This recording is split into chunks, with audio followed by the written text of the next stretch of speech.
College লাইফের পঞ্চম দিন। ক্লাসের দিকে যাচ্ছিলাম, হঠাৎ একটা মেয়ে পেছন থেকে বলে উঠল, ধন্যবাদ ভাইয়া। আমি রীতিমতো অবাক হলাম। কলেজে ক্লাস করছি 4 থেকে 5 দিনে বেশি নয়। এর মধ্যে কোনো মেয়েতে দূরে থাক, কোনো ছেলের সাথেও আমার পরিচয় হয়নি।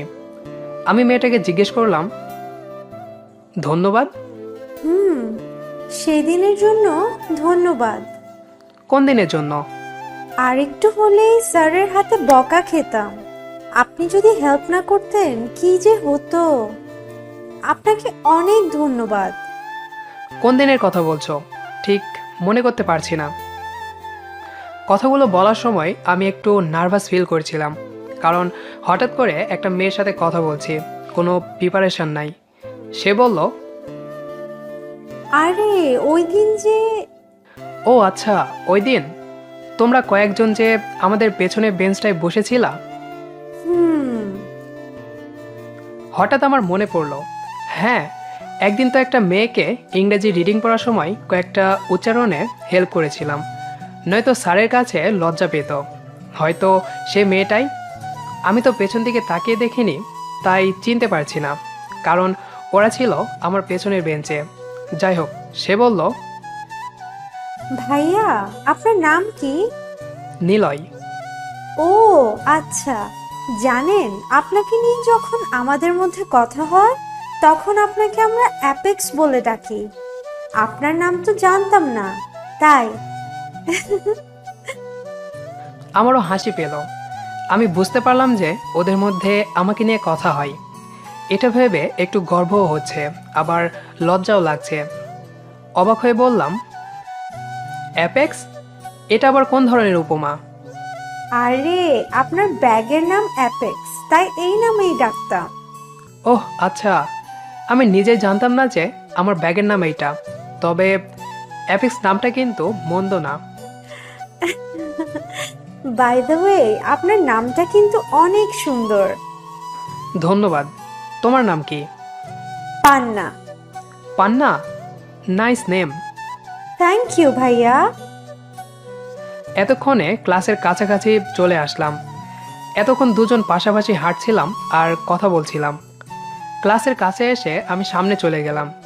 যখন পাশাপাশি হাঁটছিলাম, অনেকেই এমনভাবে তাকাচ্ছিল যেন মনে হচ্ছিল আমরা কোনো কাপল হেঁটে যাচ্ছি। আমার একটু আধটু লজ্জাও করছিল। পরের দিন রাতে ঘুমানোর জন্য বিছানা ঠিক করছি, এমন সময় আমার মোবাইলে একটা অপরিচিত নাম্বার থেকে কল আসলো। কলটা রিসিভ করেই সালাম দিলাম প্রথমে। আসসালামু আলাইকুম। কে বলছেন? তোর বাপ বলছি, শালা বেয়াদবের বাচ্চা। আমি থতমত খেয়ে গেলাম। এটা কি হলো? কথা নেই বার্তা নেই, হঠাৎ একটা অপরিচিত নাম্বার দিয়ে কল দিয়ে এভাবে কথা বলছে। কেমন পরিবারের ছেলে ওইটা? এটা শিওর যে ছেলেটা নিশ্চয় কোনো গ্যাংয়ের সদস্য।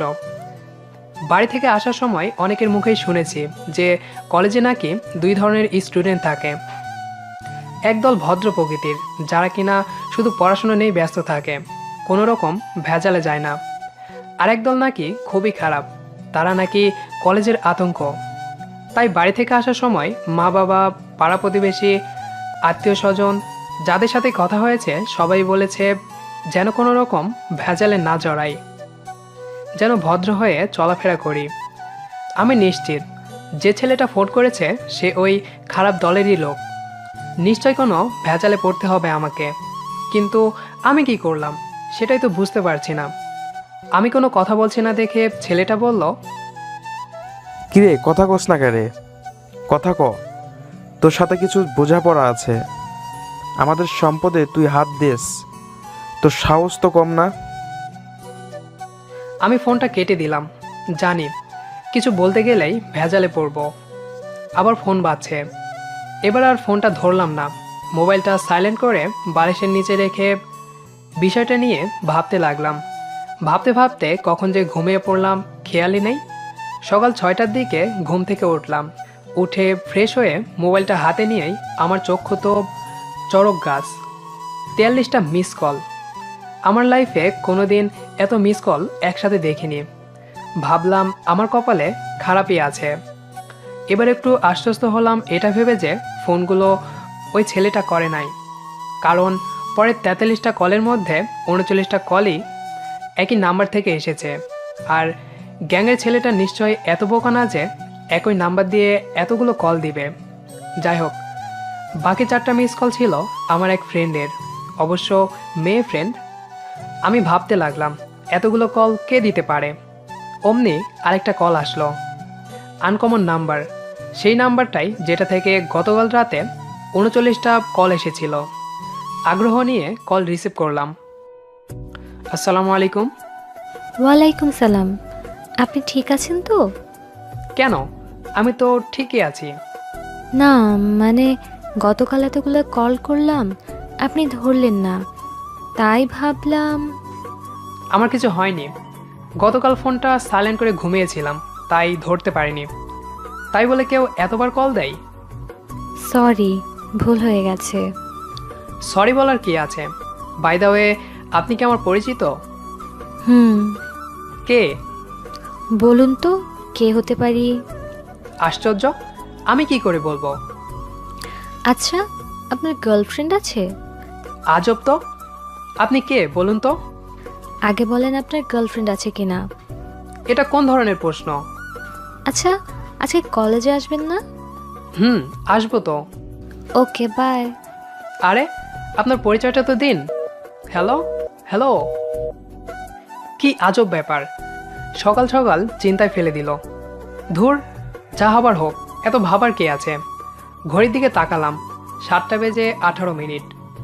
সময় যে কোন দিকে যায়, এখনো পড়তে বসিনি। তাড়াতাড়ি করে মোবাইলটা চার্জে লাগিয়ে পড়তে বসে গেলাম। আধা ঘন্টা পড়তে না পড়তেই মোবাইল ফোন বেজে উঠল। মোবাইলটা হাতে নিলাম, দেখলাম রিমির ফোন।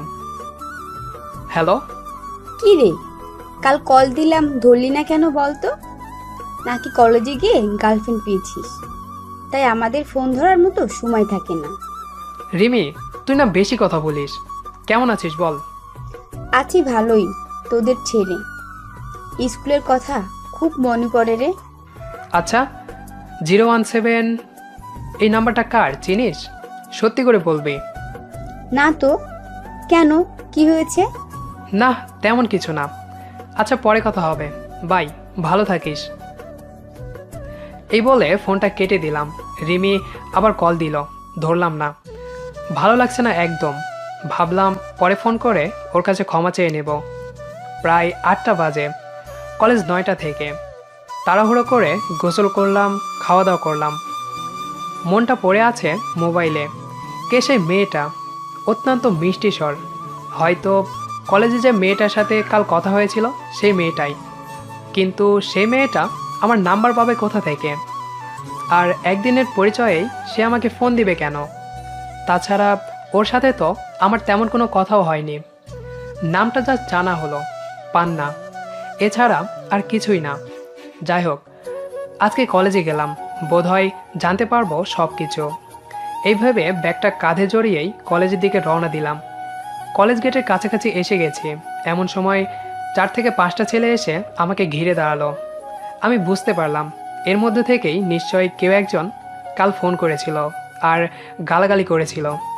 মনে মনে কিছুটা ভয় পেলেও বাহিক দিক থেকে স্বাভাবিক হয়ে রইলাম।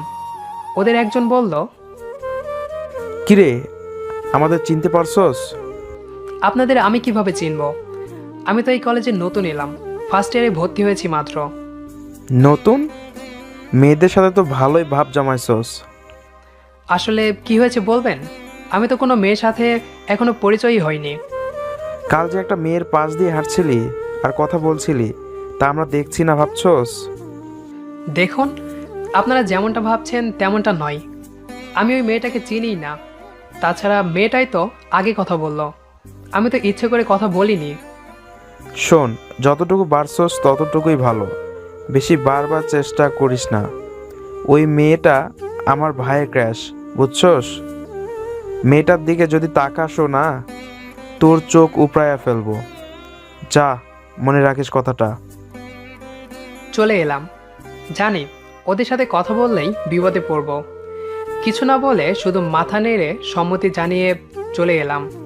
ক্লাসে এসে চারিদিকে তাকিয়ে দেখলাম পান্না এসেছে কিনা। না, কোথাও দেখতে পাচ্ছি না। হঠাৎ পাশের একটা ছেলে বলে উঠল, কি ব্যাপার ভাই, চারদিকে এভাবে চাইয়া কারে খুঁজো? না মানে কাউকে খুঁজছি না, এমনি দেখলাম একটু চারপাশটা। বুঝি বুঝি, সবই বুঝি। কাল যে মেয়েটার সাথে কথা বলছিলাম ওরেই খুঁজতেছ।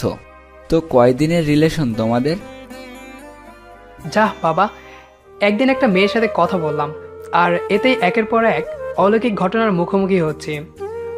যদিও অলৌকিক ঘটনা নয়, তবে কম কিসে। আমি বললাম, কি ভাই, তোমরা কি পাগল? আরে মেয়েটাকে আমি চিনি না, জাস্ট একটু কথা হয়েছিল, আর তোমরা কি শুরু করেছো এসব? যাই বলো, মেয়েটা কিন্তু দেখতে দারুণ। চালিয়ে যাও, কাজে দিবে। ধ্যাট, এদের সাথে কথা বললেই মাথাটা খারাপ হয়ে যাবে, তাই আর কোনো রিপ্লাই দিলাম না। দেখলাম আরও কয়েকজন আমাকে ইশারা করে আলোচনা করছে। মেয়েদের মধ্যেও কয়েকজনকে দেখলাম আমাকে নিয়ে কথা বলছে। মাঝে মধ্যে আমাকে আঙ্গুল দিয়ে ইশারা দিয়ে দেখিয়ে দিচ্ছে। একদিনে যেন সেলিব্রিটি হয়ে গেলাম মনে হচ্ছে। আবার মনে হচ্ছে আমি যেন কোনো পাগলাগারো থেকে এসেছি, কিংবা কোনো গ্রহ থেকে এসেছি, এলিয়েন কিংবা পাগল কিংবা অদ্ভুত কিছু। আমি ভাবনার ধ্যানে মগ্ন। এমন সময় পান্না ক্লাসরুমে প্রবেশ করলো। আমার চোখে চোখ পড়তেই সে হাসি দিয়ে জিজ্ঞেস করলো, কেমন আছেন ভাইয়া? এমনিতে চারিদিকে যেভাবে লোকজনের রেসপন্স পাচ্ছি, আবার ওর সাথে কথা বলবো, নিজেকে প্রশ্ন করলাম। ওকে কোনো রিপ্লাই দিলাম না, সে চলে গেল। কিন্তু সকালে কে ফোন করেছিল সেটা তো আমাকে জানতে হবে। আমার একবার মনে হলো ফোনটা পান্নাই করেছিল, আরেকবার মনে হলো সে আমাকে ফোন করবে কেন, আর করলেও পরিচয় বা দিবে না কেন। কলেজ শেষে ক্লাস থেকে বের হওয়ার সময় ভাবলাম পান্নাকে জিজ্ঞাসা করব, কিন্তু যদি সে না হয় তাহলে কি ভাববে আবার। এরকম 7-5 গুনতে গুনতে ক্লাস থেকে বের হয়ে হাঁটা শুরু করলাম। রাস্তায় আবার পান্নার সাথে দেখা হলো। সে বলল, কি হলো? তখন যে বললাম কেমন আছেন, কিন্তু কিছু বললেন না কেন? কোনো উত্তর দিলাম না। আমার একটু একটু করে ভয় করছে, কারণ আবার আগের মতোই ও আর আমি একসাথে হাঁটছি। গ্যাংয়ের ছেলেগুলো দেখলে আবার কি হবে আল্লাহ জানে। আমি মাথা নিচু করে হাঁটছি, ওর দিকে তাকাচ্ছি না। এই দেখে সে বলল, চুপ করে রইলেন যে, কি হলো বলুন তো? দেখো, আমি তোমার সাথে কথা বলতে পারবো না। কেন? কি করলাম আমি? ভাবছি সত্য কথাটাই বলে দিব, আবার ভীতু ভাববে না তো। কিন্তু এত কথা বলার সময় কোথায়? ওদেরকেও দেখে ফেললেই তো প্রবলেম। আমি বললাম, তোমার সাথে কিছু কথা আছে, সামনে রেস্টুরেন্টে বসে বলবো। আমি আগে যাচ্ছি, তুমি একটু পরে আসবে। এই বলে তাকে কোনো কিছু বলার সুযোগ না দিয়েই দ্রুত হেঁটে সোজা গেলাম রেস্টুরেন্টের ভেতরে। ওর জন্য পাশে একটা চেয়ার খালি রেখে বসলাম। ভাবলাম এতটুকু কথায় ও আসবে কি না। সে আসলো এবং আমার পাশে চেয়ারে বসলো। সে বলল, আচ্ছা, কি হয়েছে বলুন তো? আজকে এরকম চিন্তিত লাগছে কেন আপনাকে? শোনো, তোমাকে কিছু জরুরি কথা বলতে এখানে এনেছি। কিসের জরুরি কথা? আমাদের কলেজে সেকেন্ড ইয়ারের কিছু বাজে ছেলেদের একটা গ্রুপ আছে, আর তাদের একজন তোমাকে পছন্দ করে। সেদিন তোমার সাথে কথা বলার সময় ওরা দেখেছিল বোধহয়। তারপর আমাকে সাবধান করেছে যেন তোমার সাথে কোনো কথা না বলে, আর তোমার দিকে যেন না তাকায়। তাকাইলে নাকি চোখ উপড়ে ফেলবে। তোমাকে এখন থেকে সাবধানে চলাফেরা করতে হবে, কারণ ওরা আর 5টা ছেলের মতো এত ভেবে কাজ করে না। ওদের কাছে তোমার জীবনের কোনো মূল্য নেই। আর আমি এখন থেকে তোমার সাথে সরাসরি কথা বলতে পারবো না। যদি কিছু মনে না করো, একটা বিষয় সাজেস্ট করব। হ্যাঁ, করুন। তুমি পর্দাশীল হও। কাল থেকে পর্দা করে কলেজে আসো। তারা তোমাকে চিনতে পারবে না। আমার মনে হয় বিষয়টা গভীর হওয়ার আগেই থামানো প্রয়োজন। আমি আমার কথা বললাম, এখন তুমি যা ভালো বুঝো করো। আমার আর কিছু বলার নাই। আমি এখন যাই। ওরা কেউ দেখে ফেললে হয়তো সমস্যা হতে পারে। এটুকু বলেই চলে এলাম। পেছন দিকে আর তাকিয়ে দেখি নাই সে আছে কি না চলে গেছে। সোজা বাড়িতে চলে এলাম। বাড়িতে এসে হাত মুখ ধুয়ে ফ্রেশ হয়ে মোবাইলটা হাতে নিলাম। এমন সময় সাধারণত আমি টিভি দেখি, আজকে আর টিভি অন করলাম না। আমার মন পড়ে আছে সকালের ফোন দেওয়া মেয়েটার দিকে। ভাবলাম মেয়েটাকে ফোন দিব। এমন সময় মোবাইলটা বেজে উঠল, সেই নাম্বারটাই। যাক বাবা, মেঘ না চাইতেই জল। ফোন ধরলাম। হ্যালো। হ্যালো মহাশয়, আমাকে চিনতে পেরেছেন? আপনি কে বলবেন প্লিজ? আমার নাম রাশিয়া। কি? এটা আবার কোনো মানুষের নাম হতে পারে নাকি? হুম আপনি আমাকে চিনেন? হুম কয়দিন ধরে? যতদিন ধরে কলেজে যাই ততদিন ধরে, 1 সপ্তাহ ধরে। আমার নাম্বার কোথায় পেলেন? এই যে জনাব, সব কিছু যদি এখানেই বলে দিই তাহলে বাকি সময় কি করব? মানে? মানে কিছু না। আজব। আচ্ছা, আমাকে ফোন দিয়েছেন কেন? আস্তে আস্তে সবই জানতে পারবেন। লাঞ্চ করেছেন? না, মাত্র এলাম। ওকে, ফ্রেশ হয়ে খাওয়া দাওয়া সেরে নিন। বাই। আর কিছু বলার সুযোগ না দিয়েই ফোনটা কেটে দিল। কি আজব মেয়েরে বাবা। যাই হোক, ওর চিন্তা বাদ দিয়ে খেতে গেলাম। রাতে ঘুমানোর আগে আবারও ওই মেয়েটা ফোন করলো। আমি ফোনটা রিসিভ করলাম। হ্যালো, কেমন আছেন? ভালো নেই। কেন? আপনার জন্য। আপনার পরিচয়টা দিলে ভালো থাকতাম। ও, তাহলে আর কয়টা দিন খারাপই থাকেন। আপনি কি আমার ফোনে বিরক্ত হন? এবারও চুপ করে রইলাম। কি উত্তর দেব ভাবছি। আমি কি ওর ফোনে বিরক্ত হই? ভেবে পাচ্ছি না কি উত্তর দিব। সে বলল, বুঝতে পেরেছি, বিরক্ত হচ্ছেন। আচ্ছা, গুড নাইট। বলেই ফোন কেটে দিল। আমি কিছুই বললাম না, কিংবা বলার চেষ্টাও করলাম না। লাইট অফ করে ঘুমিয়ে পড়লাম।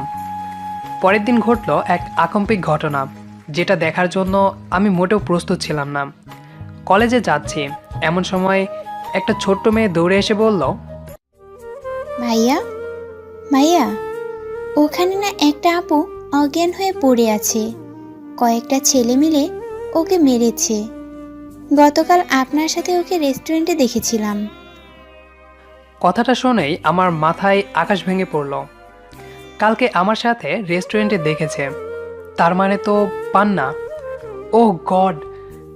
মেয়েটাকে বললাম, কোথায় দেখেছো আপুটাকে? ওই যে ওইদিকে, আমার সাথে আসুন। ছোট খুকিটা আমাকে পান্নার কাছে নিয়ে গেল। সেখানে গিয়ে দেখতে পেলাম পান্না মাটিতে অজ্ঞান অবস্থায় পড়ে আছে, আর একটা বোরখা পরে আছে। তার মানে সে আজকে বোরখা পরে আসছিল, আর ছেলেগুলো সেটা খুলে। যাই হোক, ওর পরনে বেশি কিছু ছিল না, শুধু গায়ে জামাটা এলোমেলোভাবে জড়ানো ছিল। ওড়না পাশে পড়েছিল। দেখতে খুব বিচ্ছিরি, অশ্লীল লাগছিল। আমি ওর দিকে একবার তাকানোর পর দ্বিতীয়বার তাকালাম না। ভাবলাম, এখন কি করা যায়? আমার এখন কি করা উচিত? একটা মানুষ অজ্ঞান হয়ে পড়ে আছে, মেয়ে মানুষ। আমার কি তাকে ফেলে চলে যাওয়া উচিত হবে? কিছুক্ষণ ভেবে রাশিয়ার নাম্বারে একটা ফোন করলাম। হ্যালো। কি? আজ কি মনে করে নিজের ইচ্ছায় ফোন করলেন? তুমি কোথায়? কেন? আমি কলেজে আসার জন্য বের হচ্ছি। শীঘ্রই কলেজের দক্ষিণ পাশের রাস্তাটা দিয়ে এসে মসজিদের কাছে আসো। শীঘ্রই আসো, একটা দুর্ঘটনা হয়ে গেছে। শীঘ্রই আসো। দুর্ঘটনা? ও, আমাকে দেখে নেওয়ার মতলব? আরে রাখো তোমার ফ্যাজলামো। পান্নাকে চিনো? আমাদের ক্লাসমেট। চিনি, একটু আধটু। ওর সামনে খারাপ কিছু হতে চলেছে। সে অজ্ঞান হয়ে পড়ে আছে রাস্তায়। প্লিজ তাড়াতাড়ি আসো। আমি ততক্ষণে দেখি ওর জ্ঞান ফেরানো যায় কি না। সিরিয়াসলি? মজা করছো না তো? প্লিজ, মজা করছি না। তাড়াতাড়ি এসো। এখন এত কিছু বলার সময় নেই। তাড়াতাড়ি যেখানে বললাম এসো, এলে সব জানতে পারবে। এই বলে ফোনটা রেখে দিলাম, না হলে কথা পেঁচাবে। যাই হোক, খুকিটা তখনও পাশে দাঁড়িয়ে আছে, কোথাও যায়নি। আমি খুকিটাকে বললাম, বাবু তোমাকে অনেক ধন্যবাদ। আচ্ছা, ছেলেগুলোকে তুমি চিনো? না, ওরা বাইরের কেউ হবে, আমাদের এলাকার হলে চিনতাম। তার মানে আমাদের কলেজের সেই গ্যাংয়ের কেউ নয়। তাহলে তো বিষয়টা খুব রহস্যময়। আমি বললাম, আচ্ছা তুমি একটু আপুটার কাছে দাঁড়াও, আমি আসছি। এক দৌড়ে গেলাম আমাদের কলেজের পুকুরটায়। আমার ব্যাগে পানির বোতল ছিল, ওইটাতে করে পানি ভরে নিয়ে গেলাম। তারপর পান্নার মুখে কিছুটা পানি ছিটিয়ে দিতেই ও একটু একটু করে চোখ খুলতে লাগলো। হয়তো ঝাপসা দেখছে, আমাকে দেখেই চিৎকার করে উঠবে। এমন সময় ওর মুখ চেপে ধরলাম, কানের কাছে গিয়ে বললাম, আমি নিলয়, ছেলেগুলো চলে গেছে, চিৎকার করবা না। তোমাকে এই অবস্থায় দেখলে রাস্তায় লোকজন তোমাকে নিয়ে মজা নেবে, সেজন্যই কাউকে ডাকি নাই। তোমার এক ক্লাসমেটকে ফোন করেছিলাম, সে আসছে। পান্না কিছু একটা বলতে চাইছিল কিন্তু পারে নাই। তার গলা দিয়ে আওয়াজ বের করতে বোধহয় খুব কষ্ট হচ্ছে। তার কণ্ঠ কান্না জড়িত, মনে হচ্ছে অনেক কেঁদেছিল। এমন সময় রাশিয়া ফোন দিল। আমি ওকে এদিকে রাস্তাটায় আসতে বললাম। কিছুক্ষণের মধ্যেই সে এসে গেল। খুকিটা তখনও দাঁড়িয়ে আছে। আমি বললাম, বাবু তোমাকে অসংখ্য ধন্যবাদ, তুমি এখন যেতে পারো। পকেট থেকে কয়েকটা চকলেট বের করে খুকিটার হাতে দিলাম। বললাম, এগুলো তোমার জন্য, আবার কখনো দেখা হলে আরও দিব, এখন আর নেই আমার কাছে। সে চকলেটগুলো নিল কিন্তু গেল না। সে বলল, না ভাইয়া, আমি যেতে পারবো না। একটা মানুষকে বিপদে ফেলে যাওয়া উচিত নয়। আম্মু আমাকে বলে, যখন কাউকে বিপদগ্রস্ত দেখবি তাকে যতটুকু সম্ভব হেল্প করবি। সে বিপদমুক্ত হওয়ার আগ পর্যন্ত তার পাশে থাকবি। কথাগুলো শুনে আমি আর রাশিয়া অবাক হয়ে মেয়েটার দিকে তাকালাম। মেয়েটার বয়স 6 থেকে 7 বছরের বেশি নয়, অনেক দায়িত্ববান বোঝাই যাচ্ছে। ওর মা বাবা খুব লাকি। আমি বললাম, তুমি তো যতটুকু পারো সাহায্য করেছ, এখন তো আমরা এসেছি, আমরাই দেখব। তুমি যথেষ্ট সাহায্য করেছ। তবু আমি যাব না। আমি আর না করলাম না। মেয়েটার হাত থেকে একটা চকলেট নিয়ে তার মোড়ক খুলে ওর মুখে দিয়ে দিলাম। তারপর ওকে একটু বুকে নিয়ে আদর করলাম। তুমি খুব লক্ষ্মী মেয়ে, তুমি থাকো আমাদের সাথে, কোনো সমস্যা নাই। কপালে একটা চুমু দিলাম। মেয়েটা খুশি হলো। এতক্ষণ রাশিয়ার দিকে তাকাইনি, এখন তাকালাম। শোনো, আজ আর কলেজে গিয়ে কাজ নেই। কলেজের গেট আর 5 মিনিটের মধ্যেই বন্ধ হয়ে যাবে। আমরা 5 মিনিটে ওর জন্য কিছুই করতে পারবো না। আচ্ছা। এবার পান্নার দিকে তাকালাম, দেখলাম সে আবার চোখ বুজে ফেলেছে, হয়তো খুবই ক্লান্ত। চোখের নিচের দিকটা কালো হয়ে গেছে, অনেক কেঁদেছে, হয়তো এজন্যই ক্লান্ত হয়ে পড়েছে। ওর কপালে আলতো করে স্পর্শ করলাম। সে চোখ খুলল। বললাম, তোমার খুব খারাপ লাগছে? হ্যাঁ, আমি শরীর কোনো শক্তি আনতে পারছি না, এমনকি চেয়ে থাকার মতো শক্তিটাও আমার নেই। আচ্ছা, তুমি চোখ বুজে থাকো, একটু সময় দাও। তোমাকে কোনো একটা বাড়িতে নেই, তারপর শুয়ে থেকো। রাশিয়া এবার বলল, আচ্ছা, ওর এমনটা কিভাবে হলো? আচ্ছা এসব পরে বলছি, এখন বলো, তোমাদের বাসায় ওকে নেওয়া যাবে? নেওয়া যাবে, সমস্যা নাই। আচ্ছা তাহলে খুবই ভালো, তোমাদের বাসায় চলো। আর হ্যাঁ, ওই যে বোরখাটা আর হিজাব দেখতে পাচ্ছ, ওগুলো তোমার ব্যাগে ভরে নাও। আর কি কি আছে দেখো তো। না, আর তেমন কিছু নাই। পান্নার ব্যাগটা কোথায়? ওই যে ওইদিকে একটু দূর একটা ব্যাগ পড়ে আছে, ওইটাই বোধহয়। খুকিটা বলল, আমি নিয়ে আসছি। সে দৌড়ে গিয়ে নিয়ে আসলো। ব্যাগটা খুললাম। হ্যাঁ, ধারণা সঠিক, এটা ওরই ব্যাগ। আমি খুকিকে বললাম এই ব্যাগটা ওর কাছে রাখতে, আর বললাম, তুমি কি আমাদের সাথে যাবে রাশিয়াদের বাসায়? হ্যাঁ, যাব। ওকে, গুড। তোমার আম্মু আবার তোমাকে খুঁজবে না তো? সে কিছু বলল না।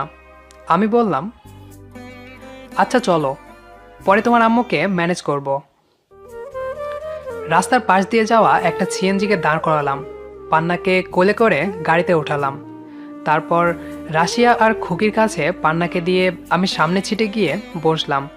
ড্রাইভারকে বললাম, আর কোনো যাত্রী ওঠানো যাবে না, সবগুলো সিটের ভাড়াই দেব। ড্রাইভার বলল, আচ্ছা।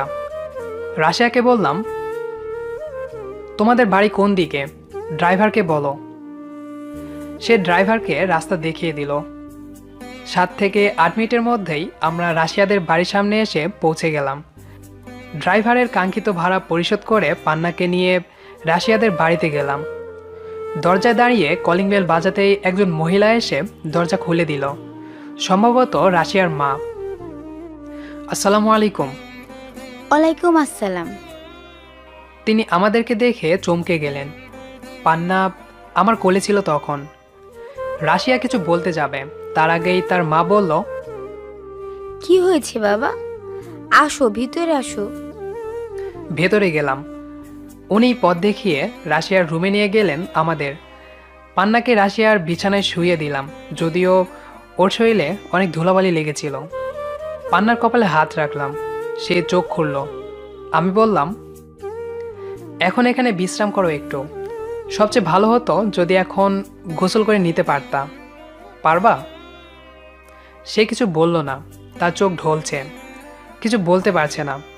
এমন সময় রাশিয়ার মা বলল, ওর এখন ফ্রেশ হওয়ার দরকার। এমন অবস্থা যে বেশিক্ষণ থাকলে ওর শরীর খারাপ করতে পারে। তোমরা ওকে বাথরুমে নিয়ে আসো, আমি নিজ হাতে গোসল করিয়ে আনছি। আপনি গোসল করাবেন? সমস্যা নাই তো, আমার মেয়ের ক্লাসমেট, আমার মেয়ের মতোই তো। একজন মা হয়ে যদি এতটুকু করতে না পারি। আমি কিছু বললাম না। তিনি পান্নাকে বাথরুমে গোসল করাতে নিয়ে গেলেন।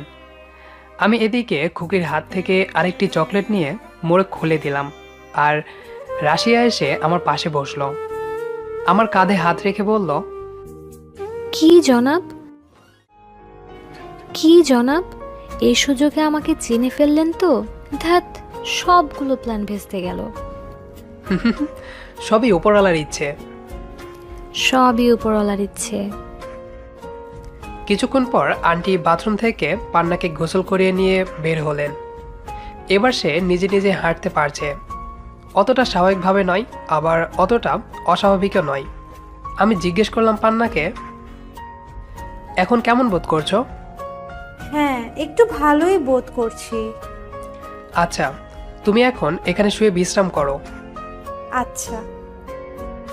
এবার আন্টিকে বললাম, আন্টি, আপনাকে অনেক ধন্যবাদ। ধুর পাগল ছেলে, মায়ের কাছে সব ছেলে মেয়ে সমান। তোমরা আমার সন্তানের মতো। এই বাচ্চাটা তোমার কি হয়? কিছু হয় না, সেই আমাকে এসে বলেছিল যে ওখানে একটা আপু অজ্ঞান হয়ে পড়ে আছে। ওহ আচ্ছা, তো ওর এরকম অবস্থা কি করে হলো? আমিও জানি না। খুকি বলল সে নাকি দেখেছে কয়েকটা ছেলে মিলে পান্নাকে মেরেছে। কয়েকটা ছেলে মিলে মেরেছে? তাই বলল খুকি। হয়তো অন্য কিছু হয়েছে ওর সাথে, সেটা তো আর এই বাচ্চা মেয়ের বোঝার কথা নয়। কিন্তু ছেলেগুলোর সাথে ওর সম্পর্ক কি? ওদের সাথে কেন ভেজাল হয়েছিল? তা আমিও জানি না। আমি ওকে চিনি মাত্র 2 দিন ধরে। এর আগে ওর সাথে কি হয়েছিল সেটা তো জানি না। ও একটু স্বাভাবিক হোক, তারপর সব জানা যাবে। হ্যাঁ, আর হ্যাঁ শোনো, তুমি আর খুকি আজকে আমাদের এখানে লাঞ্চ করবে আমাদের সাথে। এর আগে কোথাও যাবে না কিন্তু, বলে দিলুম। না মানে আন্টি, কোনো মানে টানে নয়। এই টুম্পা, তুই দেখে রাখিস ওদের, ওরা যেন কোথাও না যায়। এই বলে ভদ্রমহিলা চলে গেলেন। আমাকে আর কিছু বলার সুযোগই দিলেন না। আর দিলেই বা কি, কিছুই বলতে পারতাম না। এদিকে রাশিয়া হেসে বলল, সবই উপরওয়ালার ইচ্ছে। তা বটে। আচ্ছা টুম্পা, তুমি এত মিথ্যাবাদী কেন বলো তো? কি? আমি মিথ্যেবাদী? নয়তো কি টুম্পা? তোমাকে আজকে? বলো টুম্পা, আমাকে বারবার টুম্পা টুম্পা বলছো কেন? ও আচ্ছা, এই ব্যাপার। হ্যাঁ, তোমার নাম টুম্পা, আর তুমি আমাকে বললা রাশিয়া। মিথ্যাবাদী নয় তো কি? আমার নাম তুমি কোত্থেকে জানলা? ফ্ল্যাশব্যাকে যাও। মানে? তোমার আম্মু যাওয়ার সময় কি বলে গেল মনে আছে? হ্যাঁ বলেছে, এই টুম্পা তুই ওদের দেখে রাখিস। এই তো ভালো মেয়ে। এখানে যে উনি এই ভালো কাজটা করে গেলেন। ধ্যাত, মাও না। আচ্ছা, তুমি আমার নাম্বার কোথায় পেলে? আরে পান্নার কাছে থেকে তোমার নামটা জেনেছিলাম, তারপর ফেসবুকে সার্চ দিয়ে দেখি সামনেই তোমার আইডি, তারপর ওখান থেকে এই নাম্বারটা পেলাম। ওহ, ভেরি ট্যালেন্টেড। এবার টুম্পা খুকিকে ডাক দিয়ে কাছে আনলো। টুম্পা বলল, খুকি, তোমার নাম কি? আমার নাম Rupa. Wow, nice name. Thank you. আচ্ছা রূপা, তোমরা ভাই বোন? আমার একটা ভাই আছে, আমার ছোট, খুব দুষ্টু ভাইটা। জানেন, সেদিন আমি পড়তে বসেছি, আম্মু ভাইকে আমার কাছে বসিয়ে দিয়ে গেলেন। সে করলো কি, আমার বাংলা বইয়ের পাতা কামড়ে কামড়ে খেতে শুরু করলো। তাই? আমি ওদের থেকে একটু দূরে বসে বসে ওদের দেখছি। রূপা মেয়েটা দেখতে খুব মিষ্টি, কথাও বলে ভারী সুন্দর করে, খুব স্নেহকাতর কণ্ঠস্বর। আর টুম্পা যখন মুচকি হাসে তখন তাকে অসম্ভব সুন্দর লাগে। একটা মানুষ যে কতটুকু সুন্দর হতে পারে তা টুম্পার মুচকি হাসি দেখলেই বোঝা যায়। যদিও ওকে আমি এর আগে কখনো দেখিনি, হয়তো দেখেছি মনে নেই, কিন্তু আজ একদিনেই ওকে কেমন যেন আপন আপন লাগছে। যেন মনে হচ্ছে ওর সাথে আমার না জানি কত বছরের বন্ধুত্ব। নিজের অজান্তেই টুম্পার দিকে আমি অপলক তাকিয়ে আছি। টুম্পা খেয়াল করলো আমার পলক পড়ছে না। সে বলল, এই যে জনাব, এভাবে অপলক দৃষ্টিতে কি দেখছেন? কথাটাই যেন লজ্জা পেলাম আমি, কি উত্তর দেব। এবার রোমান্টিক দৃষ্টিতে তাকালাম, বললাম, পরি দেখছি। সামনাসামনি তো কখনো পরি দেখিনি, আজ দেখছি। এখন বুঝতে পারছি কবিরা কেন এত রোমান্টিক ছিলেন।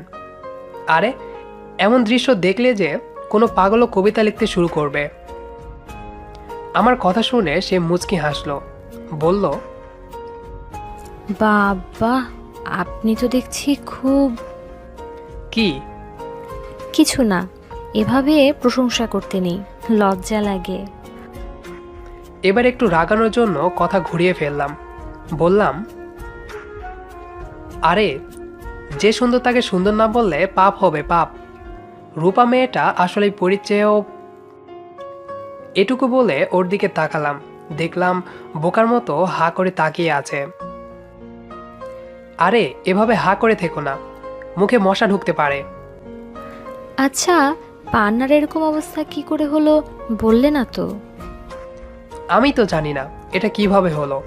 ও উঠুক, তারপর জানা যাবে কি কি হয়েছিল ওর সাথে। কোনো খারাপ কিছু হয়নি তো আবার? আই মিন, ধর্ষণ? আমারও সেটা নিয়েই ভয় হচ্ছে।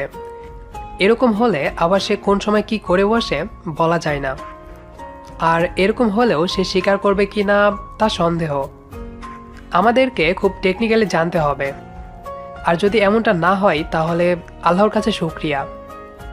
আচ্ছা, ওর মা বাবাকে কি জানানো উচিত না ব্যাপারটা? আমার মনে হয় ওর সাথে আসলে কি ঘটেছিল তা আগে জানা দরকার। তারপর ভেবে দেখতে হবে ঘটনার প্রেক্ষিতে ওটা ওর পরিবারে কানে দেওয়া যায় কি না। যদি এরকমটা হয় যে ওর ধর্ষণ হয়েছে, তাহলে ওর বাবা মাকে কিছু জানানো যাবে না, কারণ সেক্ষেত্রে ওর প্রাণের ঝুঁকি থাকবে। পরিবারের কাছ থেকে লুকাতে গিয়ে আত্মহত্যা করতে পারে। আমাদের উচিত হবে ওকে বোঝানো, আর ছেলেগুলোর বিরুদ্ধে যা করার তা আমাদেরকেই করতে হবে। আর যদি এই ব্যাপারটা না হয় তাহলে ওর বাবা মাকে বিষয়টা জানাতে হবে। আচ্ছা, দেখা যাক কি হয়। আপাতত এখন ওর বাবা মাকে খবরটা দেওয়া ঠিক হবে না। আচ্ছা, যদি ধর্ষণের ব্যাপারটাই সত্যি হয়, সে কি আমাদের বলবে? আমার মনে হয় বলবে না। আমাদেরকে বুঝে নিতে হবে, কিন্তু সেক্ষেত্রে আমাদেরকে অনুমানের ওপর ভিত্তি করেই ওকে বোঝাতে হবে এবং ছেলেগুলোর বিরুদ্ধে কিছু একটা করতে হবে। আচ্ছা, ছেলেগুলোর সাথে কি আপনি পেরে উঠবেন? ওরা যদি কোনো গ্যাংয়ের লোক হয়ে থাকে? আমার হাতও কম বড় নয়। আমি এখানে এসে ভদ্রভাবে চলবো ভাবছিলাম, কিন্তু যদি একটা মেয়ের জীবন বাঁচাতে গিয়ে যদি আগের রূপ ধরতে হয় তাহলে অবশ্যই ধরবো। স্কুল লাইফে আমাদের একটা গ্রুপ ছিল। স্কুলের মেয়েদেরকে বহির্গত ছেলেদের হাত থেকে রক্ষা করার জন্যই আমরা একটা দল তৈরি করেছিলাম। আর এখনও যদি ফোন করি ওরা প্রত্যেকেই ছুটে আসবে। আমাদের দলটাকে স্কুলের সবাই খুব সম্মান করত।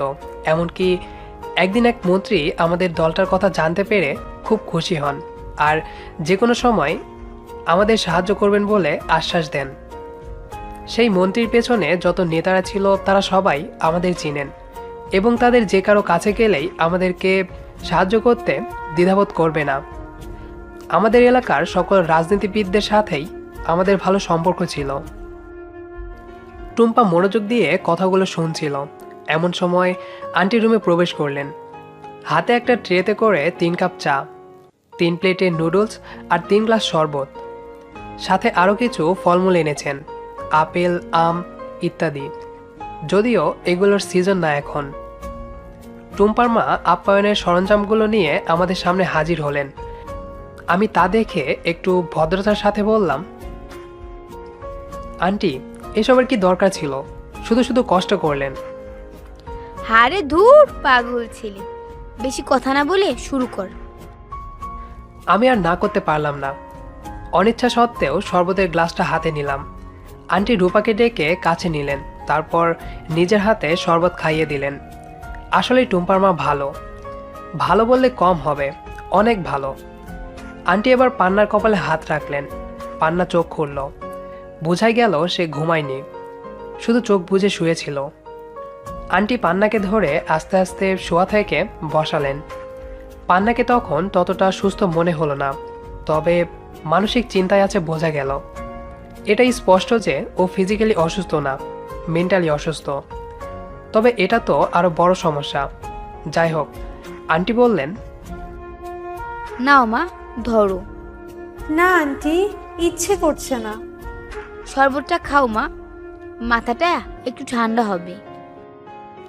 সে শরবত নিল, একটু একটু করে চুমুক দিয়ে অর্ধেকটা খেয়ে রেখে দিল। আপ্যায়নের ভোজন পর্ব শেষে আন্টি টুম্পাকে বললেন এগুলো নিয়ে কিচেনে রেখে আসতে। তারপর তিনি পান্নার দিকে তাকিয়ে বললেন, এখন কেমন লাগছে? ভালোই। আন্টি, আমার মনে হয় সে মানসিক ভারসাম্য হারিয়ে ফেলেছে। আন্টি আমার কথার কোনো রিপ্লাই দিলেন না। পান্নাকে বললেন, আচ্ছা মা, তখন তোমার সাথে কি হয়েছিল? পান্না কিছু বলল না। হতাশাগ্রস্ত দৃষ্টিতে সে আমার দিকে তাকালো। তারপর আস্তে আস্তে বিছানা ছেড়ে উঠে বারান্দার দিকে এগিয়ে গেল। আমি আর আন্টি চুপ করে দেখতে লাগলাম তাকে। সে ধীর পায়ে বারান্দায় গিয়ে দাঁড়ালো। আমরা ওর কাছে গেলাম।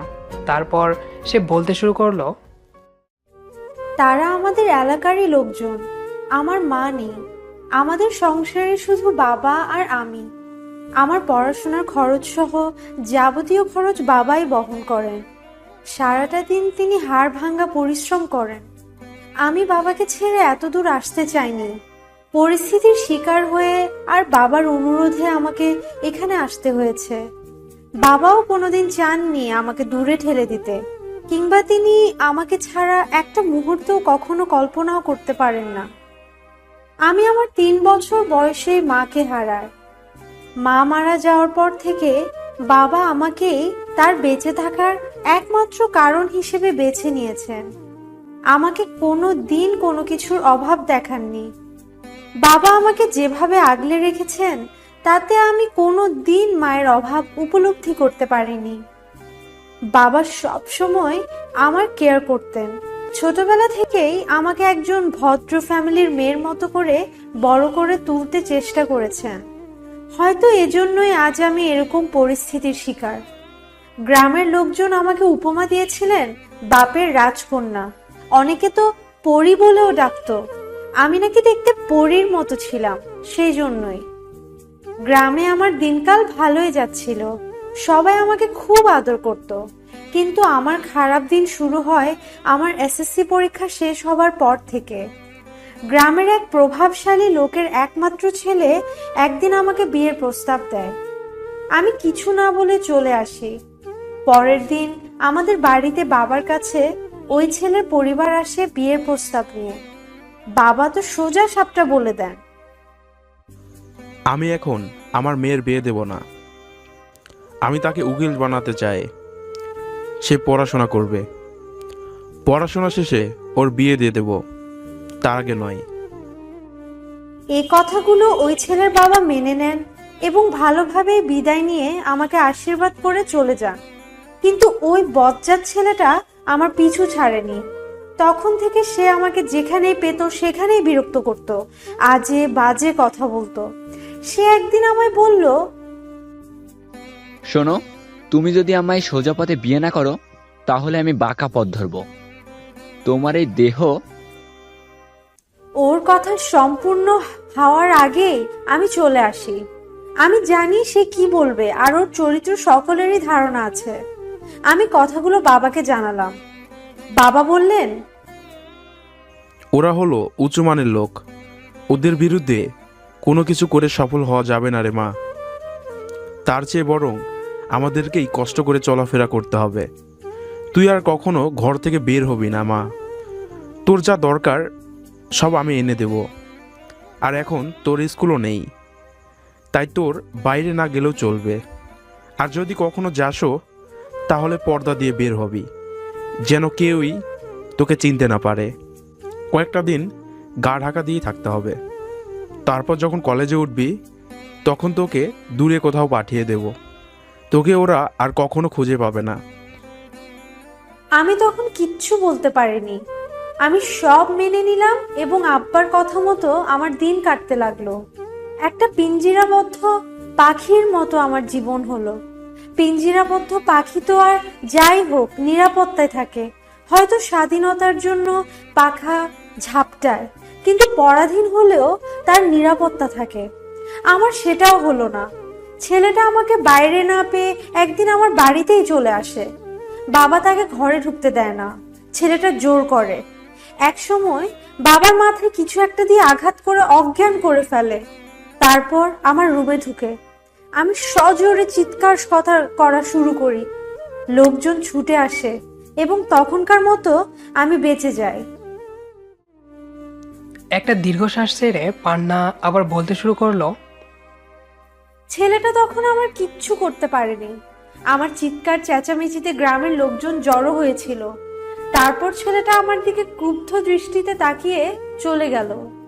গ্রামের লোকজন ছেলেটাকে কিছু বলতে পারলো না, কারণ সে হলো সম্ভ্রান্ত পরিবারের ছেলে। তবে সবাই মিলে বাবাকে উঠিয়ে একটু খাতির দেখালো। কয়েকদিন ছেলেটার আর তেমন উৎপাত দেখা যায়নি। দেখতে দেখতে রেজাল্টের সময় এসে পড়লো। তারপর কলেজে ভর্তি হওয়ার পালা। বাবা আমাকে গ্রাম থেকে দূরে কোথাও ভর্তি করাতে চাইলেন, কিন্তু আমি বাবাকে ছেড়ে থাকতে পারবো না সোজা বলে দিলাম। কিন্তু বাবার জোরাজুরিতে আর অনুরোধে আমি বাবাকে ছেড়ে এখানে আসতে বাধ্য হলাম। কিন্তু আজ যে ঘটনাটা ঘটলো তার জন্য আমি মোটেই প্রস্তুত ছিলাম না। কলেজে আসার সময় হঠাৎ ফোনটা বেজে উঠলো। গ্রামের কেউ একজন ফোন করেছে। তারা জানালো আমার বাবা আর বেঁচে নেই, কেউ তাকে হত্যা করেছে। বিষয়টাকে আমি প্রথমে সহজভাবে নিতে পারিনি। চারিদিকে অন্ধকার দেখছিলাম, কিন্তু এখন শক্ত হয়ে গেছি, তাই বলতে পারছি। তারপর ফোনটা কেটে এক দৌড়ে এলাম রাস্তায়। এসে গাড়িতে ওঠার আগেই একদল গুন্ডা এসে আমাকে জোরপূর্বক একটা নির্জন জায়গায় নিয়ে যায়। আমি চিৎকার করতে পারিনি, কারণ তারা আমার মুখ ধরে রেখেছিল। আশেপাশে অনেকেই দেখেছে আমার এই অবস্থা, কিন্তু কেউ এগিয়ে আসেনি। তারপর ওখানে নিয়ে তারা যখন ছেড়ে দেয় ততক্ষণে আমার অবস্থা খুবই শোচনীয়। তারা আমাকে খুন করতে এখানে এনেছে, ধর্ষণ করতে নয়। এটা বুঝতে পেরেছিলাম, কারণ তারা বন্দুক বের করেছিল। তারপর কি হয়েছে আমি বলতে পারি না, কারণ আমি অজ্ঞান হয়ে গিয়েছিলাম। আমার তো বেঁচে থাকার কথা নয়। ওরা বন্দুক বের করে আমার কপাল বরাবর ধরেছিল, আমার এতটুকু মনে আছে। তারপর আর কিছু বলতে পারি না। আমি আর আন্টি এতক্ষণে চুপ করে মনোযোগ সহকারে ওর কথাগুলো শুনছিলাম। খুকি তথা রূপা ঘরের ভেতরেই বসে আছে, আর টুম্পা ট্রে নিয়ে গিয়েছিল কিচেনে, এতক্ষণে ফিরে এসেছে। আন্টি জিজ্ঞাসা করলো, তোমার বাবাকে দেখতে যাইবা না এখন? এতক্ষণে বোধহয় দাফন হয়ে গেছে, ওরা আমাকে সেই সুযোগটুকু দেয়নি। তাছাড়া আমি এখন জমে শক্ত হয়ে গেছি, না গেলেও চলবে। আমি আন্টিকে ইশারা করলাম আর কিছু না বলার জন্য, আর পান্নাকে বললাম, তুমি এখানে দাঁড়াও একটু, আমরা আসছি, ভয় পেও না, আমরা তোমার সাথে আছি। আন্টিকে আর টুম্পাকে ইশারা করলাম আমার পেছন পেছন আসার জন্য। আমরা আরেকটি কক্ষে গেলাম। আন্টি, আমার মনে হয় ও মানসিকভাবে ভীষণ বিপর্যস্ত হয়ে পড়েছে। ওর এখন কী করা দরকার তা ও নিজেই বুঝতে পারছে না। আমার মনে হয় এখন ডাক্তার দেখা প্রয়োজন, পরে দেরি হলে আবার সিরিয়াস মানসিক রোগী না হয়ে যায়। আচ্ছা, আমি এখনই একজন ডাক্তারকে ফোন করে আসতে বলছি। ডাক্তার আসলো, পান্নাকে একটু দেখলো আর ঘটনাগুলো শুনলো, তারপর বলল, ওর এখন অনেক বিশ্রাম প্রয়োজন। কয়েকটা দিন ওকে খুব যত্ন করতে হবে, ওর দিকে খেয়াল রাখতে হবে। ও যে কোনো সময় যে কোনো কিছু করে ফেলতে পারে, যা আশানুরূপ নয়। তাই ওর দিকে সবসময় দৃষ্টি রাখতে হবে। আর এই ওষুধগুলো খাওয়াবেন, এগুলো হলো যাতে ওর খাওয়া দাওয়া বন্ধ না হয় আর রোগ প্রতিরোধ করতে পারে। এরকম পরিস্থিতিতে মানুষের বিভিন্ন ধরনের শারীরিক দুর্বলতা দেখা দিতে পারে। যাই হোক, আসল কথা হলো ওর টেক কেয়ার করতে হবে কয়েকটা দিন। এগুলো বলে ডাক্তার সাহেব চলে গেলেন। আমি হতাশাগ্রস্ত দৃষ্টিতে আন্টির দিকে তাকালাম। তিনি বললেন, কোনো চিন্তা করো না, ওর তো বাবা মা কেউই নেই। আজ থেকে আমি ওর বাবা মা। ওর টেক কেয়ারের দায়িত্ব আমার উপর ছেড়ে দাও। নিজের অজান্তেই চোখ থেকে দুফোঁটা জল গড়িয়ে পড়ল। এর উত্তরে আমি কিছু বলতে পারলাম না, শুধু মনে মনে বললাম, ভদ্রমহিলার ওপর হঠাৎ করে একটা দায়িত্ব পড়ে গেল, আর তিনি বিনা দ্বিধায় মেনে নিলেন। পান্না চোখ বুজে আছে, হয়তো ঘুমিয়ে গেছে, নয়তো টেনশন করছে। এদিকে ওর খেয়াল নেই। আন্টিকে বললাম, আন্টি, আমার মনে হয় ওর বাবাকে একবার দেখে আসা উচিত ছিল। আমারও তাই মনে হয়, কিন্তু ওকে তো এখন কোনো রকম চাপে পড়তে দেয়া যাবে না। ওর বাবাকে দেখে যদি ওর প্রতিক্রিয়া প্রকট আকার ধারণ করে। তা ঠিক, তাহলে আমাদের কি করা উচিত এখন? আমার মনে হয় পান্নাকে সাথে নেওয়া লাগবে না, আমরাই গিয়ে দেখে আসি। টুম্পার কথা ফেলার নয়, আমাদের যাওয়া উচিত, তবে ছদ্মবেশে, অর্থাৎ পরিচয় দেওয়ার দরকার নেই। আমরা কেন এসেছি তাও গ্রামের লোকেদের বলা যাবে না। আমরা যাব, তদন্ত করব, উপযুক্ত প্রমাণ জোগাড় করে তারপর বিষয়টাকে আইনের আওতায় নিয়ে যাব। অবশ্যই এই অন্যায়ের বিচার হওয়া দরকার। যেহেতু ছেলেটা গ্রামের এক সম্রাট পরিবারের, তাই গ্রামের কেউ ওর বিরুদ্ধে কেস নিয়ে আইনের কাছে যেতে সাহস করবে না, আর ওখানের আইনও নিশ্চয় ওদের হাতে। এটা ভেবেই ওরা কাজটা করেছে, কিন্তু আমরা বেঁচে থাকতে এই অপরাধকে প্রশ্রয় দিতে পারি না। হ্যাঁ, আমরা অবশ্যই এর বিচার চাইব। তাহলে তোমরা যাও ওদের গ্রামে, আর আমি পান্নাকে দেখছি। এই বলে তিনি টুম্পাকে ইশারা করলেন গাড়িটা বের করার জন্য। তাদের একটা পারিবারিক প্রাইভেট কার আছে, কলেজে সে এটা করেই যাই বোধ হয়, একদিন দেখেছিলাম। যাই হোক, টুম্পা বলল, আচ্ছা মা। আমাদের দেরি করা ঠিক হবে না আন্টি। ওর বাবার দাফন করার আগেই ওখানে গিয়ে পৌঁছাতে পারলে অনেক ভালো হতো। হ্যাঁ, আমারও তাই মনে হয়। আর হ্যাঁ, তোমাদের সাথে ড্রাইভার যাবে, যে কোনো সমস্যা হলে ও তোমাদের সাহায্য করবে। মা, ড্রাইভার আঙ্কেলকে কেন? আমি তো গাড়ি চালাতেই পারি। বেশি বুঝো না, যা বলছি তাই করো। আচ্ছা আন্টি, ড্রাইভার আঙ্কেল গেলে আমাদের জন্য ভালোই হবে। এমনিতেও একজন গার্ডিয়ান সাথে থাকা দরকার আছে। টুম্পা মুখ গোমরা করে রুম থেকে বেরিয়ে গেল। আন্টি বললেন, তুমিও বেরিয়ে পড়ো, আমি ড্রাইভারকে ফোন করে দিচ্ছি, এক্ষুনি এসে পড়বে। আচ্ছা আন্টি, আসসালামু আলাইকুম বলে আমিও বের হয়ে গেলাম। টুম্পার পেছন পেছন গেলাম। সে একটু রাগ হয়ে আছে। আমি বললাম, তুমি ড্রাইভিং পারো? না, পারি না। খুশি? যাক বাবা। আচ্ছা, ড্রাইভার আঙ্কেল গেলে প্রবলেম কোথায়? উনি না গেলে আমরা দুজন থাকতাম, ভালো হতো না? দুজন? হুম। টুম্পা খানিকটা লজ্জা পেল। যাই হোক, ড্রাইভার আঙ্কেল ঠিকমতো চলে এলেন। আমরা গাড়িতে উঠে বসলাম। টুম্পা আর আমি পেছনে একসাথে বসলাম। টুম্পা আমার গা ঘেঁষে বসলো, যেন বিএফজিএফ কোথাও ঘুরতে বেরিয়েছি। এবার টুম্পা তার হাত দুটো একত্র করে আমার কাঁধে জড়িয়ে নিল। তারপর মাথাটা ওর হাতের ওপর তথা আমার কাঁধে রাখলো। আমি বুঝতে পারছিলাম টুম্পার ভেতরে ব্যাপারটা। আমি বললাম, কি করছো এসব টুম্পা? কেন বুঝো না? এত কিছু বুঝিয়ে বলতে পারবো না। যাক বাবা, আমি আর কিছু বললাম না। আমি বাধ্য ছেলের মতো চুপ করে বসে রইলাম। ও বলল, হ্যাঁ, এবার ঠিক আছে, আমার গাড়িতে করে যাচ্ছি, সো আমি যেভাবে বলি সেভাবে থাকবা, ওকে? Okay ma'am. সত্যি বলতে আমিও একটু আধটু ওর প্রতি দুর্বল হয়ে পড়েছি একদিনেই। ড্রাইভার এক মনে গাড়ি চালাচ্ছে। আমি বললাম, আঙ্কেল আর একটু ফাস্ট চালান, আমাদেরকে তাড়াতাড়ি পৌঁছাতে হবে। তা শুনে টুম্পা আমাকে বলল, এত তাড়া কিসের? আমাকে বিরক্ত লাগছে বুঝি? দেখো টুম্পা, তোমার বিষয়টা আমি বুঝতে পারছি, কিন্তু আমরা এখন একটা জটিল পরিস্থিতিতে আছি। এখন আমাদেরকে ওসব ভুলে থাকতে হবে, বুঝছো? আর হ্যাঁ, তোমার বিষয়টা আমি পরে ভেবে দেখব। বুঝে গেছেন? তুই বলি কি, এত বাপ নিয়েন না, বুঝছেন নি? আয় কিতাম আর আন্নারে কাছে আইতে ভাল লাগে। বাহ, ও তো দেখছি নোয়াখালীর ভাষা বেশ রপ্ত করে ফেলেছে। আমি বললাম, আচ্ছা, আমি তোমার কাছেই থাকব, পরিস্থিতিটা একটু অনুকূলে আসুক। Oh really? Love you, love you, love you, love you so much.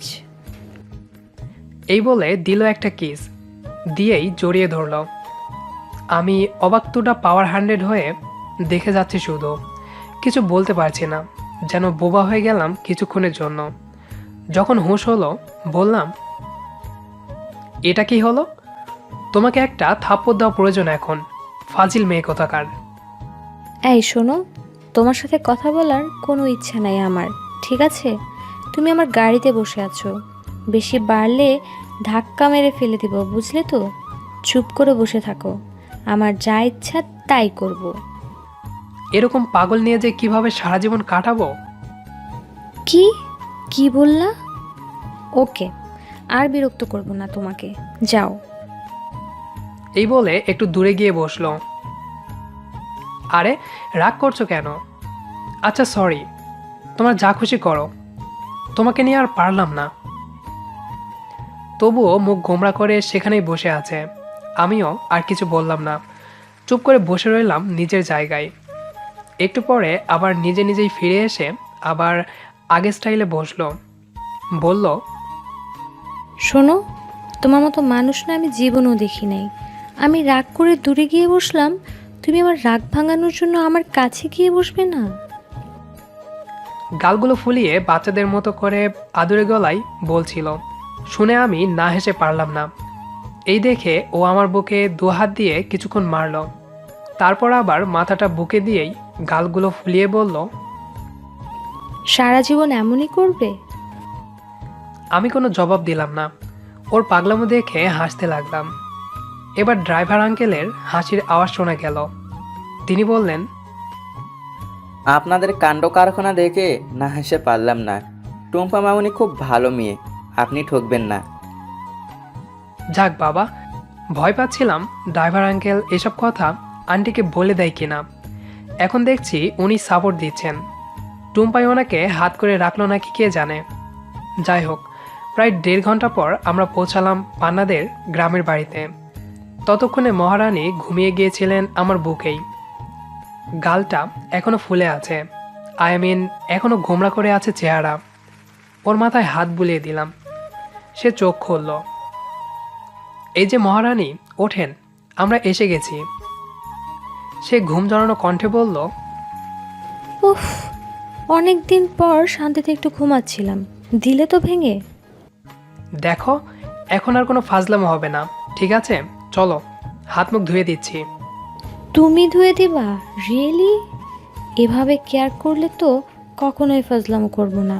তুমি যেভাবে বলবা সেভাবেই থাকবো। হয়েছে, এখন আসুন ম্যাম। ওকে কোলে করে নিয়ে যেই না গাড়ি থেকে বের হব, অমনি হঠাৎ পেছন থেকে একটা বাস এসে আমাদের গাড়িটাকে সজোরে ধাক্কা দিয়ে একেবারে 1 মিটার দূরে নিয়ে ফেলল। 10 বছর পর। এই শিহাব, ঋতু শোনো, আগামী সপ্তাহে আমরা বাংলাদেশ যাচ্ছি তোমাদের ফুপুর বাসায়। সো এখন থেকে রেডি হওয়া শুরু করে দাও, কেমন? ভাই শোন, আমার অনেক দিনের শখ বাংলাদেশটাকে দেখার। ওখানের অনেক কিছুই আমার খুব ভালো লাগে। ইউটিউবে ও দেশের অনেক কিছুই দেখি, খুব ভালো লাগে। তুই কিন্তু আমাকে ওখান থেকে শাড়ি কিনে দিবি, ঠিক আছে? আমার কাছে বাংলাদেশের শাড়ি খুব ভালো লাগে। আর তুই একটা পাঞ্জাবি কিনবি, তোকে পাঞ্জাবিতে খুব কিউট দেখাবে। ওকে আমার গুলুগুলু বোনটি, তাই হবে। বাংলাদেশে যাওয়ার আমারও খুব শখ। ওখানে আমার অনেক ভক্ত রয়েছে, ওখান থেকে আমি প্রচুর সাপোর্ট পাই। এখন চল, ডিনার করতে হবে। আর বাংলাদেশে গিয়ে কি কি করব তার একটা প্ল্যান করে ফেলতে হবে।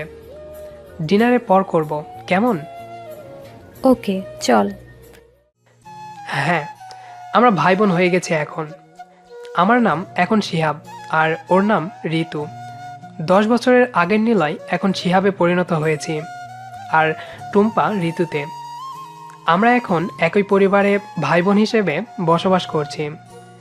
আমাদের তখনও জানা হয়নি 10 বছর আগে কি হয়েছিল, আর আমরা আসলে কে। আমাদের স্মৃতিশক্তি লোপ পেয়েছে। বর্তমানে আমি কলকাতা থেকে একজন সফল ইউটিউবার। আমার চ্যানেলের সাবস্ক্রাইবার প্রায় 15 লাখ প্লাস, এবং আমি ইউটিউব থেকে সম্মানস্বরূপ একটা সিলভার প্লে বাটন এবং একটা গোল্ডেন প্লে বাটন পেয়েছি। বাংলাদেশ থেকে আমি অনেক সাপোর্ট পাই। অনেক বাংলাদেশি রিকোয়েস্ট আমাকে একদিন তাদের দেশে দেখতে চাই। আমারও খুব ইচ্ছা ও দেশের ভক্তদের কাছ থেকে একটু ভালোবাসা নিতে। আমার বোন ঋতু, সে একজন গায়িকা, খুব ভালো গান করে সে। ইভেন আমি ওর গানের ভক্ত। বাংলাদেশে তারও অনেক ভক্ত রয়েছে যারা কিনা তাকেও তাদের দেশে দেখতে চাই। আর তারও নাকি বাংলাদেশের প্রকৃতি খুব ভালো লাগে। তাই আমরা বাবাকে অনেক দিন ধরে রিকোয়েস্ট করছি বাংলাদেশটাকে একদিন ভ্রমণ করার জন্য। বাবা বলেছে ওখানে নাকি আমাদের ফুপুর বাড়ি আছে, আর ফুপুর মেয়ের বিয়ে উপলক্ষে আমরা কয়েকদিনের মধ্যেই বাংলাদেশে ফ্লাইট করছি। ডিনার করে এলাম, এবার একটা প্ল্যান করতে হবে বাংলাদেশে গিয়ে কি কি করব। ঋতু শোন, হ্যাঁ বল। আমার কিন্তু একটা ব্লগ করতে হবে বাংলাদেশে গিয়ে। আমি এটা প্ল্যানে রেখেছি। করিস। আর আমিও বাংলাদেশে একটা কাজ পেয়ে গেছি। আমরা যেদিন যাব তার কিছুদিন পরেই ওখানে বিজয় দিবস। ওই দিনে নাকি তারা পাকিস্তানিদের হাত থেকে নিজেদের স্বাধীন করেছিল। সেই উপলক্ষে প্রতি বছরই দেশের সব জায়গাতেই 3-4 দিন ব্যাপী অনুষ্ঠান হয়। আমাকে একটা অনুষ্ঠানে ইনভাইট করা হয়েছে। ওহ গুড, তো তা আগে বলিসনি কেন? আরে আজকে দুপুরে ইনভাইটেশন লেটার আসলো, এখন তো বললাম। আচ্ছা যাই হোক, ভালো খবর। আর শোন, ওখানে কিন্তু অনেক হিস্টোরিক্যাল প্লেস আছে। আমরা চেষ্টা করব সেগুলো জায়গাতেই যেতে। সেটা অবশ্যই। বাংলাদেশের প্রকৃতি সম্পর্কে তুই আমার চেয়ে বেশি জানিস না। তা তো মানি। সেই জন্যই যেখানে যাব তোর কথা মতোই যাব, যেন গিয়ে ঠকতে না হয়। আচ্ছা সেটা আমার উপর ছেড়ে দে।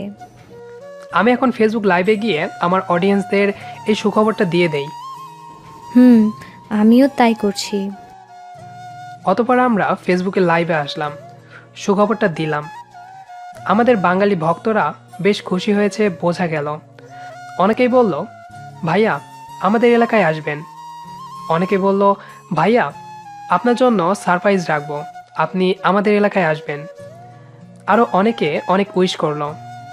আসলে খুবই ভালো লাগে যখন সব কিছুতেই মানুষের এত রেসপন্স পাই। আসলেই ইউটিউবার হয়ে কোনো ভুল করিনি। চারিদিকে মানুষের এত ভালোবাসা পাবো কখনোই ভাবতে পারিনি। আসলে আমি গর্ববোধ করি আমি একজন ইউটিউবার। কয়েকদিন পরই ভালোবাসার মানুষদের সাথে দেখা হবে, ভাবতে খুবই ভালো লাগছে। এসব ভাবতে ভাবতে ঘুমাতে গেলাম। ঋতু, ঘুমিয়ে পড়, রাত অনেক হলো। পরের সপ্তাহে আমি, ঋতু আর বাবা বাংলাদেশের উদ্দেশ্যে রওনা দিলাম। বলা বাহুল্য যে ফ্যামিলিতে শুধুমাত্র আমরা 3 জনই, সো বাড়িটাকে ভালো করে সিকিউর করেই বাংলাদেশে যাচ্ছি ফুপুর বাসায়। ফুপুর একমাত্র মেয়ের বিয়ে, জাঁকজমকপূর্ণ তো হবেই। ফিরতে ফিরতে মাসখানিক লাগবে। বিয়ে হচ্ছে ডিসেম্বরের 25 তারিখে। আমরা তার 15 দিন আগেই যাচ্ছি, কারণ 16ই ডিসেম্বরের অনুষ্ঠানটা মিস করতে চাচ্ছি না আমরা। তাছাড়া ঋতুর আবার ফাংশন আছে কোথায় যেন। বাংলাদেশে পৌঁছেই বাবা ফুপুকে ফোন করলো। বাবা আমরা যেখানে আছি তার ঠিকানাটা ফুপুকে জানালো। আধ ঘন্টা পর একটা গাড়ি এসে আমাদেরকে তুলে নিল। আমি আর ঋতু পেছনে সিটে বসলাম, আর বাবা ও ড্রাইভার সামনে। ঋতু ওর হাত দুটো একত্র করে আমার কাঁধে রাখলো, তারপর ওর মাথাটাও আমার কাঁধে রাখলো। আমার যেন কি একটা মনে পড়ে গেল হঠাৎ, যেন ছোটবেলার কোনো স্মৃতির কথা মনে পড়ে গেল। কিন্তু আমাদের তো ছোটবেলার কথা মনে নেই। আজ থেকে 9-10 বছর আগের ঘটনাও আমাদের মনে নেই। বাবাকে অনেকবার জিজ্ঞেস করেছি, বাবা কিছু বলেনি, উল্টো ধমক মেরেছেন। তবে শুধু একটা কথাই একদিন বলেছিলেন, আমাদের নাকি স্মৃতিশক্তি হারিয়ে গেছে, এতটুকু বলেই আর কিছু বলেন না। এর আগে আমরা কি করেছি না করেছি কিছুই বলেন না। ঋতুকে বললাম, একটু সরে বস না, গরম লাগছে তো। চুপ, গাড়িটা আমার ফুপুর, ঠিক আছে? আমি যা ইচ্ছা তাই করব। আরও এক দফা হঠাৎ কেমন যেন শৈলের ভেতর দিয়ে যেন বিদ্যুৎ বয়ে গেল। যেন কথাটাও আমি আগেও শুনেছি, যেন এই মুহূর্তটা আমার চেনা। হয়তো আমি জানতাম এমন একটা মুহূর্ত আসবে, নয়তো আগে কোনো সময় ঘটেছে। গাড়িটা যতই এগোচ্ছে ততই যেন পুরনো কোনো মুহূর্তের কথা মনে পড়ছে। ঋতু বলল, কি রে, তোকে এমন চিন্তিত দেখাচ্ছে কেন? ও, আমাকে বিরক্ত লাগছে তাই না? না, আর পারছি না। আবারও কিছু একটা মনে পড়ে গেল, কিন্তু কি মনে পড়ল কিছুই বুঝে উঠতে পারছি না। মাথাটা চক্কর মেরে উঠল, মাথা ঘুরে ঋতুর কোলে পড়ে গেলাম। যখন চোখ খুললাম দেখলাম আমি হাসপাতালে, পাশে একজন মহিলা ডাক্তার। মহিলা না, মেয়ে। সে বাবাকে বলল, স্যার আপনার পেশেন্ট সম্পূর্ণ সুস্থ আছে, এখন নিয়ে যেতে পারেন। বাবা বাইরে গেলেন। আমি ডাক্তার মেয়েটার দিকে তাকিয়ে রইলাম। আমি ফিদা হয়ে গেছি। মেয়েটা অসম্ভব সুন্দরী। যদিও জীবনে কম প্রপোজ পাইনি, তবুও কোনো এক আকর্ষণে আমি ওর প্রতি আকৃষ্ট হয়ে গেলাম। যতক্ষণ চোখের সামনে থাকলো চোখ ফেরাতে পারলাম না, যখন চলে গেল তখন চোখ ফেরালাম। ঋতু বিষয়টা খেয়াল করলো, বলল, কি রে, এসব কি? কিছু না। এত কিছু ফলো করিস কেন? ও ও, আমি ফলো করলে দোষ? আচ্ছা, তুই কি বলতো, তোর বোন তোর কাঁধে মাথা রেখে একটু ভালোবাসা নিচ্ছিল, আর তুই কি না বিরক্ত হতে হতে মাথা ঘুরে পড়ে গেলি? ধুর পাগল, জীবনে শুনেছিস কেউ বিরক্ত হলে মাথা ঘুরে পড়ে যায়? না, কিন্তু তোর ক্ষেত্রে তো এমনই হলো। ঘোড়ার ডিম বুঝিস, তোর মাথা শুধু গোবরে ভরা। দেখ, ফালতু কথা বলবি না। আচ্ছা, মেয়েটাকে দেখেছিস? কোন মেয়ে? ডাক্তার মেয়েটা? হুম। দেখ, একদম না। আমার ভালোবাসায় যেন কেউ ভাগ না বসায়। ফাইজলামো বাদ দিবি। মেয়েটাকে আমার পছন্দ হয়েছে। বাবা না আমাকে বিয়ের জন্য চাপ দিচ্ছিল, বাবাকে বলে দে আমি ওই মেয়েটাকেই ঘরে তুলছি। তুই কি জানিস মেয়েটা অবিবাহিত নাকি বিবাহিত? হ্যাঁ, তাই তো। এটা তো জানি না। চল জেনে আসি। জানতে হবে না, চল এখন। আমি কিন্তু বাবাকে ডাক দিব। প্লিজ, তুই না আমার লক্ষ্মী বোন, হেল্প কর না আমায়। আচ্ছা চল এখন, পরে ব্যবস্থা করা যাবে। আচ্ছা চল। তারপর চলে আসলাম। ফুপুর বাড়িতে এসে যা দেখলাম তাতে মনটা ভরে গেল আমার। দেখলাম আমার ফ্যান্সরা ফুলের মালা নিয়ে দাঁড়িয়ে আছে, কিন্তু খটকা লাগলো। তাদের তো জানার কথা নয় যে আমি এখানে আসছি। তারা শুধু জানে আমি বাংলাদেশে আসছি, কিন্তু বাংলাদেশের কোন জায়গায় আসছি সেটা তো জানার কথা নয়। যাই হোক, ওদের সাথে একটু কুশল বিনিময় করলাম, মালাগুলো গ্রহণ করলাম। ওদিকে ঋতুকে বললাম, তোরা ভেতরে যা, আমি পরে আসছি। ঋতু ও বাবা ফুপুর বাড়িতে ঢুকে গেলেন। আমি আমার ভালোবাসার মানুষগুলোর সাথে কিছুক্ষণ মজা করে কাটালাম, মাঝে একটু ব্লগও করে নিলাম। তারা সবাই আমার ব্যবহারে খুশি হলো বোঝা গেল। কিছুক্ষণ পর বাড়ির ভেতরে প্রবেশ করলাম। বাড়িটা খুব সুন্দর লাগলো আমার কাছে, বেশ মনোমুগ্ধকর পরিবেশ। উঠানে চারপাশটা বিভিন্ন ফুলের গাছে ঘেরা, কিছু কিছু গাছ টবে রাখা হয়েছে। পরের দিন আমি ঋতুকে জিজ্ঞেস করলাম, কী রে, কাল কোন হাসপাতালে গিয়েছিলাম মনে আছে? চিনিস তুই? চিনি, তবে তোকে নিয়ে যাওয়া যাবে না। কেন? এমনি। এমনি কেন? প্লিজ, তুই না আমার বোন, এরকম করিস কেন? আসার সময় আমাকে একটা শাড়ি কিনে দিতে হবে। ওকে, ডান। এখন চল, হাসপাতালটাতে যাব। এখনই দিবি? এত লাফালাফি কিন্তু ভালো না, বলে দিলাম। কোনো রকম ভেজালে পড়লে কিন্তু আমাকে জড়াবি না।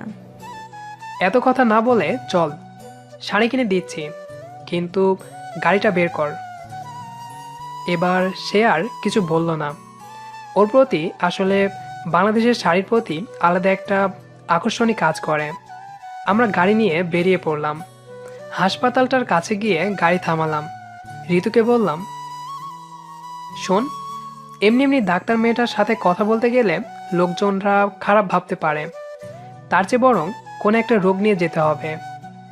এবার তুই থাকবি রোগী, আর আমি তোকে নিয়ে ওই মেয়েটার চেম্বারে। মনে আছে তো সে কোন চেম্বারে থাকে? হ্যাঁ। গুড। এখন বল তোর কি সমস্যা? আমার আবার কি সমস্যা? আরে সমস্যা বলতে কি রোগ তোর?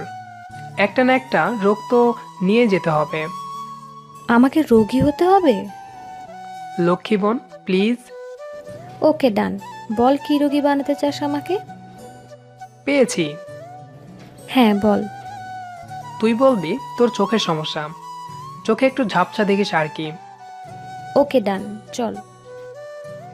ঋতুকে নিয়ে হাসপাতালের ভেতরে গেলাম। ওখানে গিয়ে দেখলাম সেই ডাক্তার মেয়েটি তার চেম্বারে নেই। একজনকে জিজ্ঞাসা করলাম, ভাই, এই চেম্বারের ডাক্তার কোথায়? পান্না ম্যাডামের কথা বলছেন? উনি আজকে আসবেন না, আগামীকাল আসলে পাবেন। আচ্ছা, ধন্যবাদ। তারপর হাসপাতাল থেকে বেরিয়ে এলাম। বুঝলি ঋতু, কি? মেয়েটার নাম পান্না। নামটা বলার পর কেমন যেন শরীরটা শিহরিয়ে উঠল। হঠাৎ ঠান্ডা বাতাস বয়ে গেলে যেমনটা হয়। হাসপাতাল থেকে বের হয়ে গাড়িতে ওঠার আগে রাস্তায় একটু দাঁড়ালাম। দেখলাম কয়েকজন আমার দিকে আঙুল দেখিয়ে কিছু একটা বলাবলি করছে। কিছুক্ষণ পর তারা আমার কাছেই আসলো। তারপর প্রফুল্লিত মনে এক একজন এক একভাবে বলে যেতে লাগলো। আমি শুনতে লাগলাম। শিয়াব ভাই, আপনি? উফ, চোখকে বিশ্বাসই করতে পারছি না। ভাই, আমি আপনার সব ভিডিও দেখি, আপনাকে এভাবে সচক্ষে দেখতে পাবো কোনোদিনও ভাবি নাই। আমি আপনার ক্রেজি ফ্যান। আপনি শিয়াব ভাই, স্বপ্ন দেখছি না তো। উফ, কত যে খুশি লাগতেছে। সত্যি ভাই, আল্লাহ আমার স্বপ্ন পূরণ করছে, আপনাকে আর ঋতু আপুকে সামনাসামনি দেখাটা। কল্পনায় আরেকটা ছোট মেয়ে ছিল, তার মানে কি? ঋতুকে জিজ্ঞাসা করলাম, কিরে, তুই কি ছোটবেলার কথা কিছু মনে করতে পারিস? কেন হঠাৎ এই কথা বলছিস কেন? বাবা না বলেছিল আজ থেকে 10 বছর আগে আমাদের স্মৃতিশক্তি হারিয়ে যায়, আর সেই জন্য তার আগের ঘটনা আমাদের মনে নেই। তবুও আমি এদেশে আসার পর থেকে যেন কিছু একটা ফিল করছি। মাঝে মধ্যে এক একটা ঘটনা মনে হয় আগেও ঘটেছিল। আচ্ছা, তুই মনে করে দেখ তো, ডক্টর পান্না এবং ওর মা, ওদের তুই আগে কোনো সময় কোথাও দেখেছিস কি না? কী সব আজে বাজে বলছিস শিহাব? ওনাদের আমরা কিভাবে চিনব? ওরা তো এই দেশের, আমরা তো ওদের থেকে অনেক দূরে থাকি। তবুও একটু চোখ বুঝে মনে করে দেখ তো। আমার কেন যেন মনে হচ্ছে ওদের ঘিরে আমাদের কোনো অতীত আছে। তুই একটু গভীরভাবে মনে করার চেষ্টা কর তো। ঋতু এবার সিরিয়াস হলো। সে চোখ বন্ধ করে কিছুক্ষণ ভাবলো, তারপর বলল, আমি দেখলাম একটা গাড়িতে তুই, আমি আর একজন ড্রাইভার বসে আছি। গাড়িটা কিছু দূর গিয়ে থামলো, আর তুই আমাকে কোলে করে নিয়ে গাড়ি থেকে নামছিস। তারপর তারপর তারপর আর কিছু মনে করতে পারছি না, কিন্তু আমি বুঝতে পারছি না হঠাৎ এটা মনে হলো কেন আমার। ঋতু, আমি শিওর যে আমাদের নিশ্চয় কোনো রহস্যময় অতীত আছে। সেটা আমাদের জানতেই হবে। আমি শিওর বাবা সব জানে, কিন্তু আমাদের বলছে না। আচ্ছা ঋতু, বাবা কি আসলে আমাদের বাবা, নাকি সিনেমার মতো আমাদের রাস্তায় আহত অবস্থায় পেয়ে পালন করছেন? কি যা তা বলছিস শিহাব? আমার কেন যেন মনে হচ্ছে আমাদের জীবনটা সিনেমার চরিত্রের চেয়েও কোনো অংশে কম নয়। এমন সময় পান্না এলো, এসে বলল, আপনারাই আমার মাকে এখানে নিয়ে এসেছেন? জি। উনি রাস্তার মধ্যে রক্তাক্ত অবস্থায় পড়েছিলেন, তারপর আমরা নিয়ে এসেছি এখানে। আমরা জানতাম না যে উনি আপনার মা হন। আপনাদেরকে ধন্যবাদ দিয়ে ছোট করতে চাই না। আপনারা যদি কিছু মনে না করেন তাহলে একটা অনুরোধ করতে পারি। হ্যাঁ, বলুন। আপনারা একদিন আমাদের বাড়িতে আসবেন। আপনারা কি এখন ব্যস্ত আছেন? না, ফ্রি আছি। তাহলে আজকেই চলুন। কোথায়? প্লিজ আমাকে আপনাদের সেবা করার সুযোগ দিন। এই বলে পান্না আমার পায়ে পড়ে যেতে চাচ্ছিল। আরে আরে, এ কি করছেন? আচ্ছা চলুন। সত্যি? দাঁড়ান, এখনই আসছি। পান্না এক দৌড়ে ভেতরে গেল, তারপর একটা লোককে নিয়ে বাইরে এসে বলল, রহিম চাচা, আপনি ওনাদের আমাদের বাড়ি নিয়ে যান। আমি মাকে নিয়ে একটু পর আসছি। আধ ঘন্টার মতো লাগবে। আর ওনাদের যখন যেভাবে প্রয়োজন সাহায্য করবেন, ঠিক আছে? এখনই যাওয়া কি প্রয়োজন? আমরা আপনার সাথেই যাই। আপনি আপনার কাজ শেষ করেন। না না, আপনারা এখানে বসে থাকবেন এটা খারাপ দেখায়। আপনারা আমাদের বাসায় যান, ওখানে গিয়ে বিশ্রাম করুন। আর রহিম চাচা আছেন, ওনাকে যা যখন দরকার বলবেন, উনি সাহায্য করবেন। এই বলে পান্না আমাদের আর কিছু বলার সুযোগ না দিয়েই তাড়াতাড়ি করে ভেতরে চলে গেল। আমরা রহিম চাচার সাথে চললাম। উনি আমাদের পথ দেখিয়ে পান্নাদের বাড়িতে নিয়ে গেলেন। পান্নাদের বাড়ির গেট দিয়ে ভেতরে প্রবেশ করতেই শরীরে যেন বিদ্যুৎ বয়ে গেল। যেন এখানকার চারপাশটা কেমন চেনা চেনা লাগছে। মনটাকে কিছুতেই স্থির করতে পারছি না। কেমন যেন অতীতের কথা মনে পড়ে যাচ্ছে, কিন্তু আমার তো অতীতের কথা কিছু মনে নেই। তবুও কেন যেন ইদানিং এক একটা ঘটনা অতীতকে ইঙ্গিত করছে। মনে মনে বলতে লাগলাম, আমি নিশ্চয় পান্নাকে নিয়ে কিংবা ওদের এলাকাটা নিয়ে আমার কোনো অতীত আছে। ভাবতে ভাবতে পান্নাদের ঘরে ঢুকে পান্নার রুমে প্রবেশ করলাম। আরও একবার হোঁচট খাওয়ার পালা। রুমটা কেমন চেনা চেনা লাগছে। মাথায় চিন্তার ঝড় বইছে। এবার ঋতুরও আমার মতো অবস্থা শুরু হলো। ওকে আমার চেয়ে আরও বেশি চিন্তিত দেখাচ্ছে। ঋতু বলল, শিহাব, হ্যাঁ বল। আমার মাথা ঘুরছে। কি? আমার মাথা ঘুরছে, মনে হচ্ছে আমি আমার ওজন হারিয়ে ফেলছি। চারপাশ ঘুরছে, পড়ে যাব মনে হচ্ছে। এই বলে পড়ে যাচ্ছিল সে। আমি তাড়াতাড়ি করে ওকে ধরলাম। রহিম চাচা জিজ্ঞাসা করলো, কি হলো ওনার? মনে হয় ঋতু অজ্ঞান হয়ে গেছে, একটু পানি আনতে পারবেন? হ্যাঁ হ্যাঁ, এখনই আনছি, একটু অপেক্ষা করুন। রহিম চাচা দৌড়ে পানি আনতে গেলেন। এক গ্লাস পানি নিয়ে এসে আমার হাতে দিলেন। তারপর পকেট থেকে ফোনটা বের করে কাউকে ফোন করলেন। ওপাশ থেকে ফোন রিসিভ করা হলো। হ্যালো চাচা, কোনো সমস্যা? হ্যাঁ মা, ম্যাডাম তো হঠাৎ অজ্ঞান হয়ে গেলেন, আপনি তাড়াতাড়ি আসেন। কি বলছেন এসব? আমি এখনই আসছি, আপনি ওদের একটু দেখেন, আমি আসছি। বোঝা গেল রহিম চাচা পান্নাকে ফোন করেছিল। আমি ওদিকে ঋতুর মুখে পানি ছিটিয়ে দিলাম, কিন্তু ঋতু চোখ খুলছে না। কিছুক্ষণের মধ্যেই পান্না এসে পড়ল। সে জিজ্ঞাসা করলো, কি হয়েছে ওনার? ওর হঠাৎ মাথা ঘুরতে শুরু করলো, তারপর অজ্ঞান হয়ে যায়।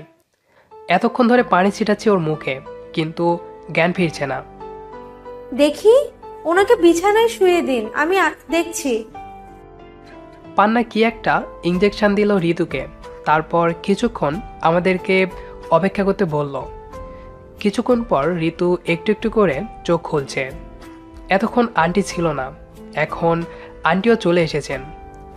উনি আসতেই আমি দাঁড়িয়ে সালাম দিলাম। আসসালামু আলাইকুম আন্টি। ওয়ালাইকুম আসসালাম। তো কিছু একটা বলতে যাচ্ছিলেন, অমনি ঋতুর দিকে চোখ পড়ল ওনার, তাই ওখানেই আটকে গেলেন। ঋতু তখনও কিছু বুঝে উঠতে পারেনি, সে সবেমাত্র চোখ খুলেছে। আন্টি আমাকে বললেন, ও তোমার কি হয় বাবা? জি, ওর নাম ঋতু, আমার বোন। আন্টি যেন কান্নাজড়িত কণ্ঠে বলছিলেন। আমি বুঝতে পারলাম না হঠাৎ ওনার মনটা খারাপ হয়ে গেল কেন। উনি একটু একটু করে ধীর পায়ে ঋতুর দিকে এগোতে লাগলেন। তারপর ঋতুর পাশে গিয়ে বসলেন। ঋতুর মাথায় হাত বুলিয়ে দিয়ে বললেন, দেখতে একেবারে আমার টুম্পার মতো। আন্টি, টুটুর টুম্পা? উনি কে? আন্টি ঋতুর পাশ থেকে উঠে বারান্দার দিকে মুখ করে একটা চেয়ারে বসে বলতে শুরু করলেন, সে অনেক বছর আগের কথা। এমন সময় পান্না ওনার কথায় বাধা দিয়ে বলে, মা প্লিজ। এবার আন্টি বললেন, টুম্পা আমার মেয়ে ছিল, যে কিনা 10 বছর আগে কোনো এক দুর্ঘটনাক্রমে আমাকে ছেড়ে চলে যায়। আমার সাথে সাথে আরেক মায়ের কোলও খালি হয়েছিল। ছেলেটার নাম ছিল। মনে করতে পারছেন না। পান্নাকে ইঙ্গিত করলেন। পান্না বলল, ছেলেটার নাম ছিল নিলয়। এবার আমিও ঋতুর মতো আটকে উঠলাম। আমি বললাম, আন্টি, আমরা কি জানতে পারি সেদিন ঠিক কি হয়েছিল? না প্লিজ, আপনারা বসুন, আমি চা নাস্তা নিয়ে আসছি। এই বলে পান্না চলে গেল। আমি আন্টিকে বললাম, আন্টি প্লিজ, আমাদের খুব ইচ্ছে করছে ঘটনাটা জানতে। জানি না কেন যেন মনে হচ্ছে আপনাদের বাড়ি ঘিরে আমাদের কোনো অতীত রয়েছে। প্লিজ আন্টি, বলবেন সেদিন ঠিক কি হয়েছিল? আন্টি প্রথমে বলতে চাননি। আমি অতিরিক্ত অনুরোধ করায় তিনি বলতে শুরু করলেন। সেদিন কোনো এক দুর্ঘটনাক্রমে একটি ছেলে একটি আহত মেয়েকে নিয়ে আমাদের বাড়িতে এসেছিল। ছেলেটির নাম ছিল নিলয়। ওর সাথে ছিল আমার মেয়ে টুম্পা আর একটা বাচ্চা মেয়ে। আহত মেয়েটার। তারপর টুম্পা, নিলয় আর ড্রাইভারকে পাঠালাম তাদের গ্রামের বাড়িতে মেয়েটার বাবার খুনের বিরুদ্ধে প্রমাণ জোগাড় করার জন্য, যাতে আমরা আইনের আশ্রয় নিতে পারি। কিন্তু মাঝপথেই গাড়িটা অ্যাক্সিডেন্ট করে। অ্যাক্সিডেন্ট হওয়ার 2 ঘন্টা পর আমাদের বাড়িতে ড্রাইভারের লাশ নিয়ে আসা হয়, আর গাড়িটা ভাঙা অবস্থায়। যারা নিয়ে এসেছিল তাদের সবাইকে জিজ্ঞাসা করেছি, কিন্তু টুম্পা আর সেই ছেলেটার কোনো খোঁজ পাইনি। তারপর কয়েকদিন পর্যন্ত পাগলের মতো খুঁজে বেরিয়েছি আমার মেয়েকে, কিন্তু কোথাও পাইনি। ভেবে নিয়েছি তারা মারা গেছে। এমন সময় পান্না চলে এলো, তাই আন্টি আর কথা বাড়ালেন না। ঋতু এতক্ষণ সবই শুনছে মনে হলো। সে চিৎকার করে বলে উঠল, মা, আমি সেই টুম্পা, আমি সে হারিয়ে যাওয়া টুম্পা। মা, আমি তোমার টুম্পা। আমার মাথায় যেন বাজ পড়ল। ওয়েট, ঋতু কি তাহলে আমার বোন নয়? ঋতুর কি অতীতের কথা মনে পড়েছে? সে কি স্পষ্ট মনে করতে পারছে অতীতকে? এমন সময় পান্না এসে আমাকে জড়িয়ে ধরে কেঁদে দিল। নিলয়, এসব কি হচ্ছে? তাহলে কি আমি সেই নিলয়? আমার নাম কি তাহলে শিহাব নয়? আর যদি নিলয় হই তাহলে এই পান্না মেয়েটাকে, তাহলে পান্নাই কি সে মেয়ে যে মেয়ের বাবার জন্য নিলয় আর টুম্পা গ্রামে যাচ্ছিল? মনে আমার হাজারো প্রশ্ন ঘুরছে। সবচেয়ে বড় বিস্ময় হলো ঋতু নিজেকে টুম্পা দাবি করছে। তাহলে ওর কি জ্ঞান ফিরেছে, নাকি টুম্পা হওয়ার নাটক করছে? পান্না তখনও আমাকে জড়িয়ে ধরে কাঁদছে, কিছু বলছে না। আমি পান্নাকে বললাম, দেখুন, আমি নিলয় নই, আমার নাম শিহাব। ওদিকে ঋতু আর আন্টিও একে অপরকে জড়িয়ে ধরে আছে। আন্টি কাঁদছে, কিছু বলতে পারছে না। এমন সময় ঋতু আমাকে চোখ মারল। এ কি, ঋতু নাটক করছে? আমার রাগ উঠে গেল। আমি পান্নার হাত থেকে নিজেকে ছাড়িয়ে নিয়ে ঋতুকে টেনে বাহিরে আনলাম। তারপর ক্রুদ্ধ হয়ে ওর গালে একটা থাপ্পড় মারলাম। বললাম, ফাজলামো করছিস? একটা সিরিয়াস বিষয় নিয়ে তুই নাটক করছিস? আমি তো তোর ভালোর জন্যই এমনটা করেছি, যাতে পান্নার সাথে তোর বিয়েটা আন্টি মেনে নেয়। এই বলে তুই এত বড় একটা বিষয় নিয়ে নাটক করবি? সরি রে, আমি বুঝতে পারিনি। এখন সরি বললে হবে? আন্টি যদি এখন জানতে পারে তুই মিথ্যে অভিনয় করেছিস, তিনি কতটুকু কষ্ট পাবেন বুঝতে পারছিস? ঋতু মাথা উঁচু করে রইল। এমন সময় পেছন থেকে কে একজন বলে উঠল, ঋতু হয়তো না বুঝেই অভিনয় করে গেছে, কিন্তু এটাই সত্য, সেই টুম্পা। পিছন দিকে তাকিয়ে দেখলাম বাবা। এ কি, বাবা এখানে আসলেন কি করে? আমি অবাক হয়ে বললাম, বাবা আপনি এখানে কি করে? তোমাকে ফোন করেছিলাম, তুমি হয়তো ফোনটা রিজেক্ট করতে গিয়ে রিসিভ করে ফেলেছিলে। আর তখনই শুনেছিলাম একজন মহিলার কণ্ঠ। তিনি এমন কিছু বলেছিলেন যা শোনার জন্য আমি 10 বছর ধরে অপেক্ষা করছিলাম। তারপর বাবা আমাকে আর ঋতুকে নিয়ে রুমে ঢুকলেন। পান্নার মা বাবাকে দেখেই সালাম দিলেন, তারপর বসতে বললেন। পান্নার মা নিজের শাড়ির আঁচল দিয়ে চোখের জল মুছে নিলেন। ওদিকে পান্না অশ্রুমিশ্রিত নয়নে আমার দিকে অপলক তাকিয়ে আছে, যেন অনেকদিন পর তার স্বপ্নের মানুষটাকে খুঁজে পেয়েছে। পান্নার মা এতক্ষণ চুপ করে বসে আছেন। বাবা আমাদের ডাকলেন, ঋতুমা, এদিকে এসো তো। শিহাব, এদিকে এসো। আমি বাবার ডান পাশে গিয়ে দাঁড়ালাম আর ঋতু বাম পাশে। বাবা বলতে শুরু করলেন, হ্যাঁ, ঋতুই আপনার সেই টুম্পা আর শিহাব হলো নিলয়, এতে কোনো সন্দেহ নেই। সেদিন কি হয়েছিল জানেন? আমি এদেশে এসেছিলাম আমার ছোট বোনের বাড়িতে। এমনিতেই কলকাতাতে আমি স্থায়ীভাবে বসবাস করছি। কয়েকদিন এদেশে থাকার পর কলকাতা থেকে হঠাৎ ফোন আসে, আপনার মেয়ের শরীর খারাপ করেছে, বাঁচা মরার প্রশ্ন। আমরা কোনো নিশ্চয়তা দিতে পারছি না, আপনি তাড়াতাড়ি আসুন, এখনই আসুন। অমুক জায়গায়, অমুক হাসপাতালে, অমুক নং কক্ষে। এটা ডাক্তারের ফোন ছিল। কলকাতাতে শুধু আমি আর আমার মেয়েই থাকতাম। হঠাৎ ডাক্তারের ফোনে এসব শুনে আমি তড়িঘড়ি করে ছোট বোনের বাসা থেকে বিদায় নিয়ে খুব দ্রুত আসছিলাম। হঠাৎ রাস্তার মধ্যে একটা দুর্ঘটনার দিকে চোখ পড়ল আমার। একটা বাস আপনাদের গাড়িতে সজোরে ধাক্কা দিয়ে দূরে নিয়ে ফেললো। ধাক্কায় বাসের বেশি কিছু হয়নি, বাস সোজা চলে গেল। একটি বারের জন্য বাস থামেনি। আমি গাড়ি থেকে নামলাম, দৌড়ে গেলাম আপনার গাড়ির কাছে। রাস্তাটা পুরো ফাঁকা ছিল, আশেপাশে কেউ ছিল না। আমার হাতে সময় কম, তাই দাঁড়িয়ে অপেক্ষা করব, কেউ আসবে ভেবে। সেই সময়টুকু আমার হাতে ছিল না। আমি দেখলাম গাড়ির ড্রাইভার গাড়ির ভেতরে পড়ে আছে, আর একটা ছেলে ও মেয়ে গাড়ির পাশাপাশি পড়ে আছে। ড্রাইভারটাকে দেখলাম আর বেঁচে নেই। কি করব বুঝতে পারছিলাম না। ওদিকে আমার মেয়ের অবস্থা খুবই খারাপ, এদিকে দুইটা কিশোর আহত হয়ে রাস্তায় পড়ে আছে। আমি ওদের রেখে চলে যেতে পারছিলাম না, তাই ওদেরকে আমার গাড়িতে তুলে নিলাম। আর ড্রাইভার ও গাড়ি রাস্তায় পড়ে রইল। তারপর আসার পথে ওদেরকে আরো একজন পরিচিত ডাক্তারের জিম্মায় রেখে আসলাম। ডাক্তারের এই বলে পরিচয় দিয়েছিলাম যে ওরা আমার ছোট বোনের ছেলে মেয়ে। ওদের জ্ঞান ফিরলেই যেন বাড়ি যেতে দেওয়া হয়। ফি যত লাগে আমি দেব। আর সেদিকে আমার ততক্ষণে অনেক দেরি হয়ে গেছিল। কলকাতা এসে আমি আমার মেয়েকে জীবিত দেখতে পাইনি। 1 মাস পর আমি আবার এখানে আসি এবং ডাক্তারকে ওদের কথা জিজ্ঞেস করলে ডাক্তার বলেন ওরা স্মৃতিশক্তি হারিয়ে ফেলেছে, তাই ওদের যেতে দেওয়া হয়নি। ওরা ডাক্তারের বাড়িতেই ছিল 1 মাস। ওই দিন খুব খারাপ লাগছিল এই কথাটা শুনে। তখন আমি পত্রিকায় ওদের ছবি দিয়ে বিজ্ঞাপন দিয়েছিলাম, কিন্তু 1 মাসের মধ্যে কেউ রেসপন্স করেনি। তারপর আমি ওদের নিয়ে কলকাতায় চলে যাই। আমি নিজেকে ওদের বাবা হিসেবে পরিচয় দেই আর ওদেরকে একে অপরকে ভাই বোন করে দেই।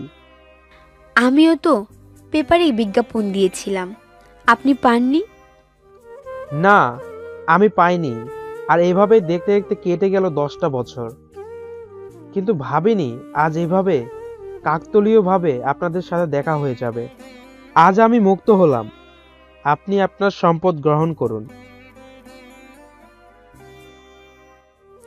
বাবা যখন কথাগুলো বলছিলেন বোঝা যাচ্ছিল খুব কষ্ট করে কথাগুলো বলছেন।